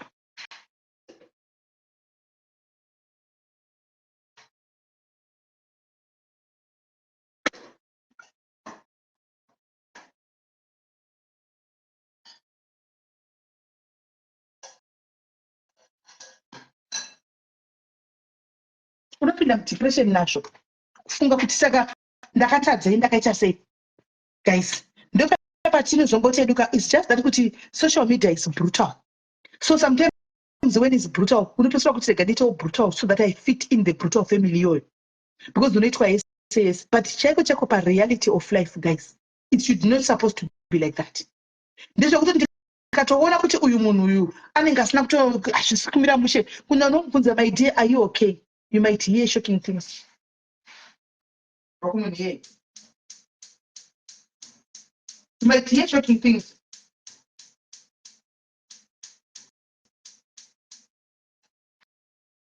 You might hear shocking things kubva kumunhu iye achiudza shamwari ndikusangana nezvakadai. It's just that kuti hatina hedu, we don't have that love anymore. Hatina kuberoru. Tapano pasocial media sure rangove game rekuti dog eat dog. Ndo zvangovepo. Ende rangove game remanambers. Love chache from the deep side hatisisina ndo chokwadi yenyu. Tichida kutora reality chaiyo ndo zvangovepo. Even vafundisi vazhinji varipo, maprofeta vazhinji aripo, akangoya kutsvagawo bhegi nokuti pane mari yatsuka bhegi ringopiwa munhu wese, vakangoya kutsvaga bhegi, but that deep love church hatina. And a lot of people are kutopinda depression iyoyo tiripo, guys, tichitoona, but tinenge tichiseka, tichitoseka, tichitotukirira, tichitoseka, tichitotukirira kuti ibenzi riya rakuedzi munhu achitopinda zvechokwadi depression.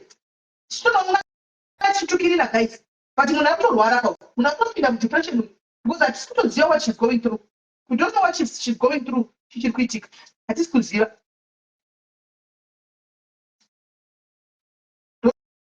Chokwadi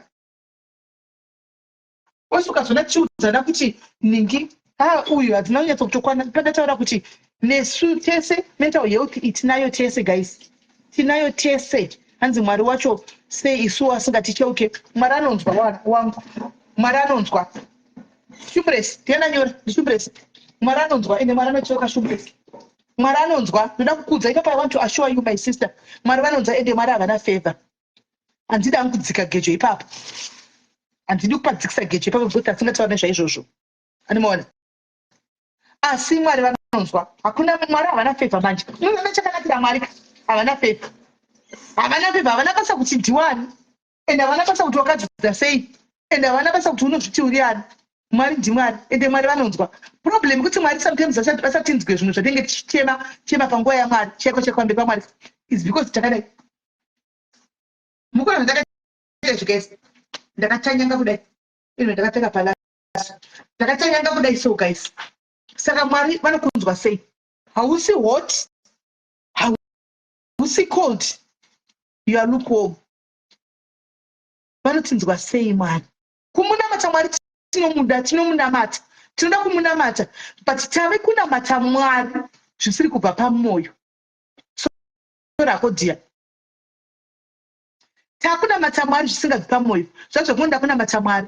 Ndoda kuti I want to ask you a question, guys. Tungoudzana edu semadzimai titoga panapa. Ndaona kuti varume dzakadai vakomendi vakatenda kumasuri. Hi Tatenda, how are you baby girl? Ndoda kuti taura chokwadi, guys. Let's say the truth and shame the devil. Be true to yourself, iwewe tese, including me. When is the last time iwewe pachezvako, iwewe wakataza, iwe Tatenda, iwe Brenda, iwe Maslini, Dre, Teresa muchinda makadaro, the last time yekuti wakanzonzwa kuti ndanamata ndataura naMwari ukaita vhiki wakadaro ndepapi? Taurai chokwadi vasikana, taurai chokwadi. Mukaita vhiki makadaro uchaziva kuti ndiri padhuze naMwari. Nesocial media yakuchina zvaiti, guys, uri padhuze naMwari nhasi. Handika 10 minutes ukunatsa kuti no Mwari ndakuna kudai. 10 minutes mastreets, you are tempted to some nasty comments, you are tempted kutoita zvinhu zvemustreet muya watobva panzvimbo. Watobva panzvimbo. Ndikunyepa here, guys? Taurai chokwadi. Ndikunyepa here?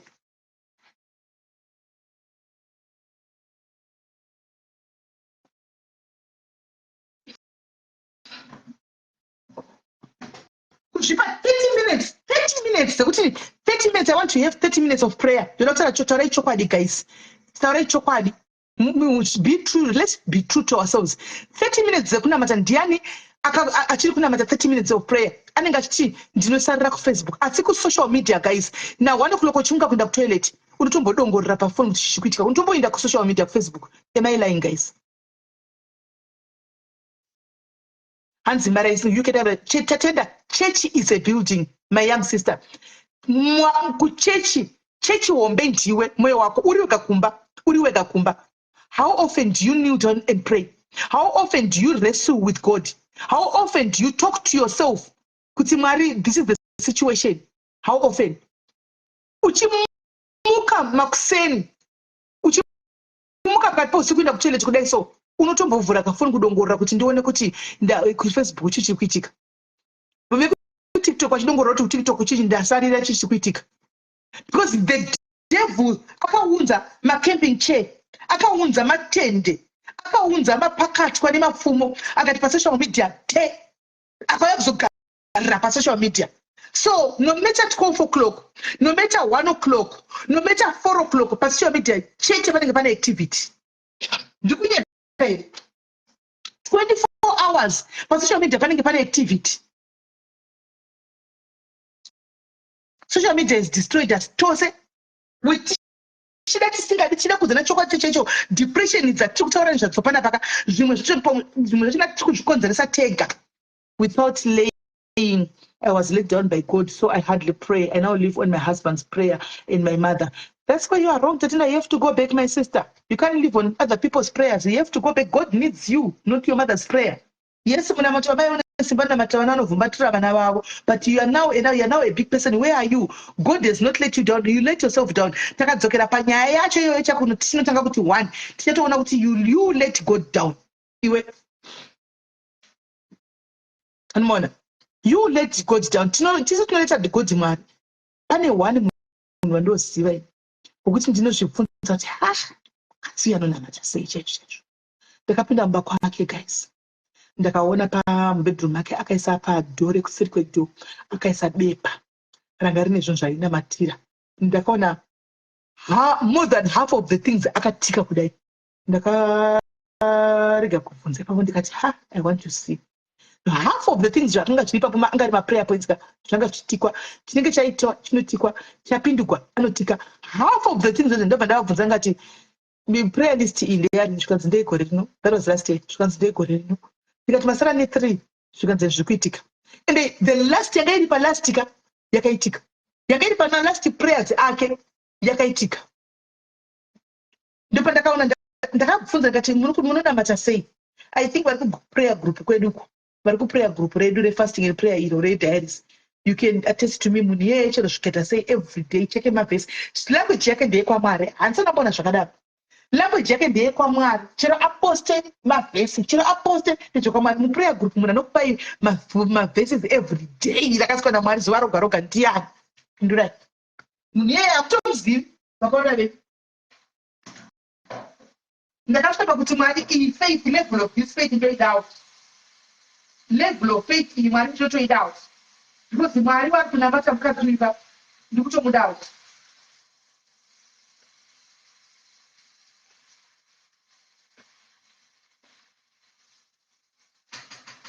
So we are letting God down. We are letting ourselves down by saying Mwari havapinduri. Mwari havapinduri. Let's go to take our brown. Let's go to brown. We have to take our brown. Mwari havapinduri. Can I join the prayer? Yes, you can. Hands never mind kuchikira mate sangu. Pataithi pepa panenge pasina kubuda dzidzo yakakwana kuti taithi unokwanisa kuisa kupi. Takudhara taingoremeza kuti taithi inoenda kunopiwa vanhu kuchechi kuna mufundisi. So vanhu vese vari kusafa nedepression. Vanhu vese vari kusangana nezvavari kusangana nazvo. Here is my advice. Tatandara ngvatiti. Here is my advice. Guys, ngatidzokerei pana Mwari tinomutsvaga Mwari uyu. Hapana chirwere chinonzi naMwari achirapiki. Hazvirevi kuti kana wakunamba tobva usema mapirisi ako eHIV kana tosema mapirisi ako edepression. Handika kana Mwari vazokuranzi kune vanhu variko vatiteyewo variko kani ndati munhu yeye ndinomupa sando zvisingaiti. Ngatidzokerei pana Mwari. Fair social media has destroyed us guys. It has destroyed us big time. Chikuru kunamata tatenda waterera ivo papozo chivenga pfuga moto na maroko weka. Chiri important is not about colonization or whatever. You know that there's God, right? You know that you will be consequence tatenda in intimate opportunities maybe but only musiano ndimwa. Talk to that God. That's really important. Talk to that God. You yourself talk to that God. Talk to that God. You yourself talk to that God. Monta zvitere ngatizokere pana Mwari guys, things are not, social media is handizivi kuti zvinofamba sei. Mwari unomuda chaizvo, Mwari unomuziva, but panenge kuna notonzwa iko chinava kuti munamato wangu aona kwawaenda uyu ndo waperera paceiling ende hapana kana zvawaita. Tema notoda kuti ndinamate kudai so hope dzobva kuti tsvaru kuti ungonoti kuti Mwari hope dzakutokutora. It's because Satan kari pabasa akateya kuti haunamati haumudani chete Mwari yeye haumudani uchingoti ndichipinda uchingoti ndinokutora nehope because kune anenge achikontroliwa ari kukontrola pane ari kukontrola Satan ari kukontrola guys manyarara but it is the truth.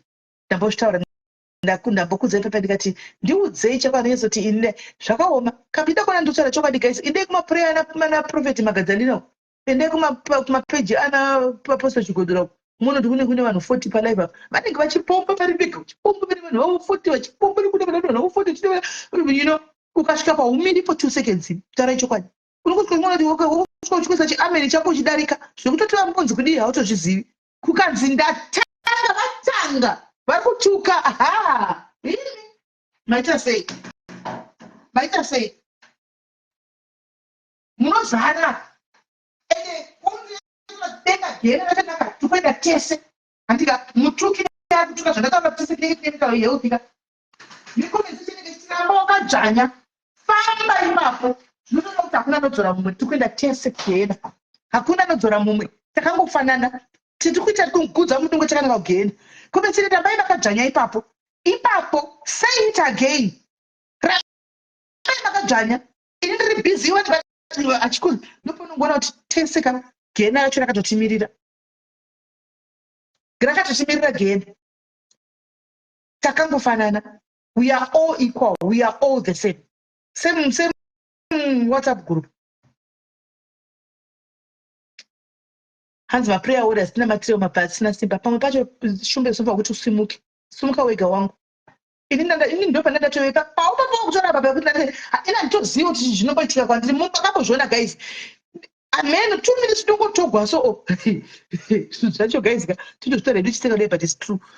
Unongo 2 minutes wakangoripara kudai zvinhu zvisina nebasa zvinotongo kutora kudai utokanga maista tendai utokanga muponga uri apa paposini paunga uri chako zvinhu zvako zvinetsokuitira zvinetsokufambira zvinetsokudini hanimona 2 minutes kudai ndatotogwa ndatove uku kwanisingati kuenda kuona chiti handiri koko ndatoveko 2 minutes ndosandeza paya kuti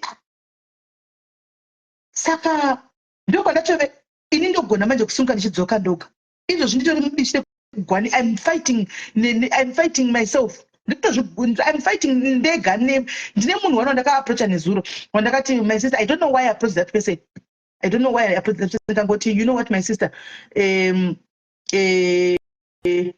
my sister hatina matetesi akanditi why mai kwanzi because ndandichingotofunga zvekuti pamwe ndikati handi tikabva tatotanga kutonamata kusvira ndizuro kusvira zuro tikatotanga tikati 15 days tikutodzifamba ndinogona kudzoka ndega ndinotodona chakutona kuti pindi kunyatsotozvifila ndikuzotozvinzwa ndega kuti aha this time chakachaya ndotozvinzwa ndotozviziva but ndinomuka.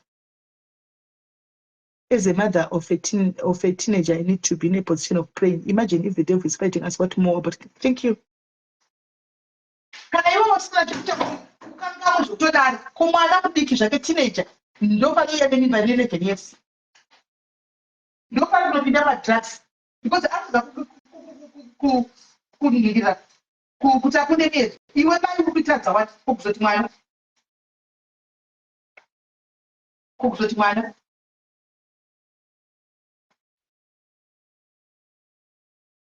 It's not so good. I'm going to say, I'm fighting myself. You know what? I'm change that. zvakanaka guys, ngatimirei pamukava. Anyway, if you are going through depression guys, seek help. Zvataurwa pano mazvinzwa, masymptoms ataurwa nemwana uya uya mamanzwa kuti akatanga sei. Sisimeni honaiwo asikana, honaiwo Satani, honaiwo sidaiwe Bridget wapfeke gwi kana Satani naiwe diwe. Ndionereiwo comedy ya Bridget mboyo. Sisimeni, Tete Masanda give you the number of that who helps people. Ini ndiyo ene namba yenganga ndiyo ndikupei. Naye Bridget wadireko kuita Satani wangu naye mning'ina wangu. Watindadiko. Ndiri kuzama kumuka wangu. Ona ndakatomira ndikutozara. I'm fighting myself. Izvozvo. Asikana.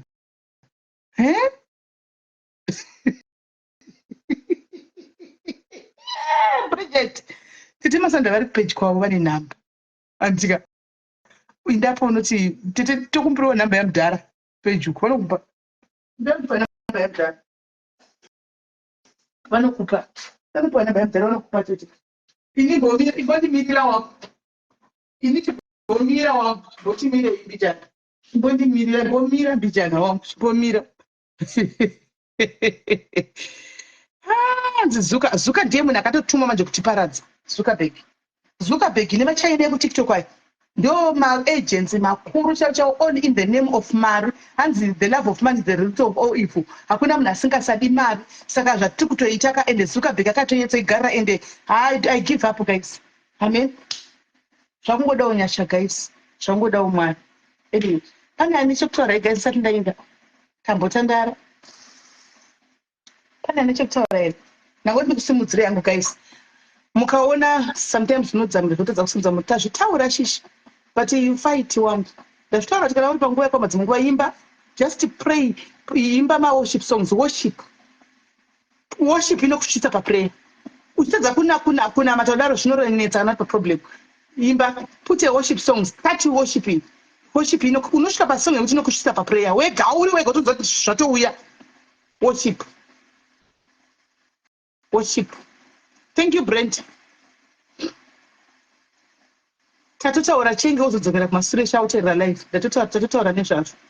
So guys, ndakuenda ndika mukaona pavhiki rino rese iri musi kundibata, please forgive me. Vhiki rino rese iri mundione. Not kuti handipo kana kuti kudini. I am fighting myself. Mukunzwa guys, I am finding myself. Saka mukaona musiri kundiona guys. The next 3-4 days, ndogona kuya ndoti hello titaura zvedu nyakuda ndodarika. Not zvedari, I am finding myself. Anditi muri kunzwa guys. Mondire mungoza kuti ndiri kwano, I'm okay. I'm finding myself. Naye saka masaga kuti adzoswa inga Zuckerberg akati kwa everything zviri right, everything zviri right. Zvakadzisa kuti unangana masters naye Mwari. Azizwa kuti ndiri kutotsvagawo mari yekuti sizvo ndiri zvakaoma naye asikana. Zvakaoma. Right. Anzi, please be safe, sister. No, that's fine. Thank you, July. I'm gonna be safe. I didn't narrow shame. Dinamar, what to say? Dino come on the Bumtazra, but I didn't get Kona Yanga. I'm banning Kona Yanga. You are what they always made by Becky Wagwaha. Who am I? Becky Wagwaha. And I looked at that. I think just look at it. And if you look at Shokman and the quarter Shokman. Nasinga nditwe anything nosangana pakona pakati papo. So guys, saka mbenge Friday alpha. I think one of the admins will come. As how are you adjusting, Jenny? Topic for another day, my sister. Tishawa topic for another day. Right guys, Friday chatsvaga admin team. Kana ana Jenny voyavo kuitira imvenge Friday. Memuna apa Friday. And then sometimes like andisitobofamba ma-street, I'm not gonna be in the streets. Andisitoda kupinda ma-streets. I'm not there in the streets nangoya pano. I'm not even chero WhatsApp chako nhasi kugroup ndofanga ngondona apo neapo because I'm finding myself. So yeah. Guys, ndapenda Mwari akuitire zvakanaka ndichika. Be very careful. Whenever depression, please, and don't stop taking your medication. Keep on taking your medication andika right kune vari kuita kune haiti vanzi summer ball South Africa diaries saka vari kudawo rubatsiro kubva kune UK diaries kuti muvabatsirewo vana madhumbe venyu vaya vari kutyema vari kutsvagawo matickets veduwe vari kutsvagawo matickets asi ndakati munogara muchingopita munobatawo hafu dzenyu mubatsirwawo nemahafu acho saka tiketi iri kunzi 1.1 saka vanenge vatsvagawo ma550 ndo vanenge vachitsvaga then imwe yacho mari vanenge vakabata ivo vanavo asimaona saka ndo patiri vari kutsvagawo ivewo supposed to break at 6 dzatove to 7 saka guys ndakwenda time for prayer ndakwenda guys time for prayer ndakwenda time for prayer dzatove to 7 ndafunga kuti dzichiri kuma to 6 ndakwenda time for prayer andika saka vanhu vari kukumbirawo guys kuti muvaonewo muvabatsirewo so if you feel like you want to support a sister ivo vari kuafrica namadhumba just pick one handimaona pick waunenge uchingofilawo muendere kuinbox andika so that iwo vambobudawo vana madhumba vanotambira ma3000 mufunge ma3000 rands chai 2.5 ndo panochengeta vana ipapo ndo panoita zvese panongogara vavharirwa masteyini handimaona saka ndo panombotobudawo vachimbotendera vachimboonaonawo zvinenge zvichiitika kunzoko handimaona so guys mari kuita zvakanaka I think maadmin achachauya manje havagoni kutaura ndo problem yavanayo maadmin they can't maadmin uyai panapa bring machallenges taurai nembinga muchibvunza makwenu ita machallenges muchidini zvichinakidza vachiita piwawo tumahafu twacho handimaona so guys tobatsana palater God bless you and take care bye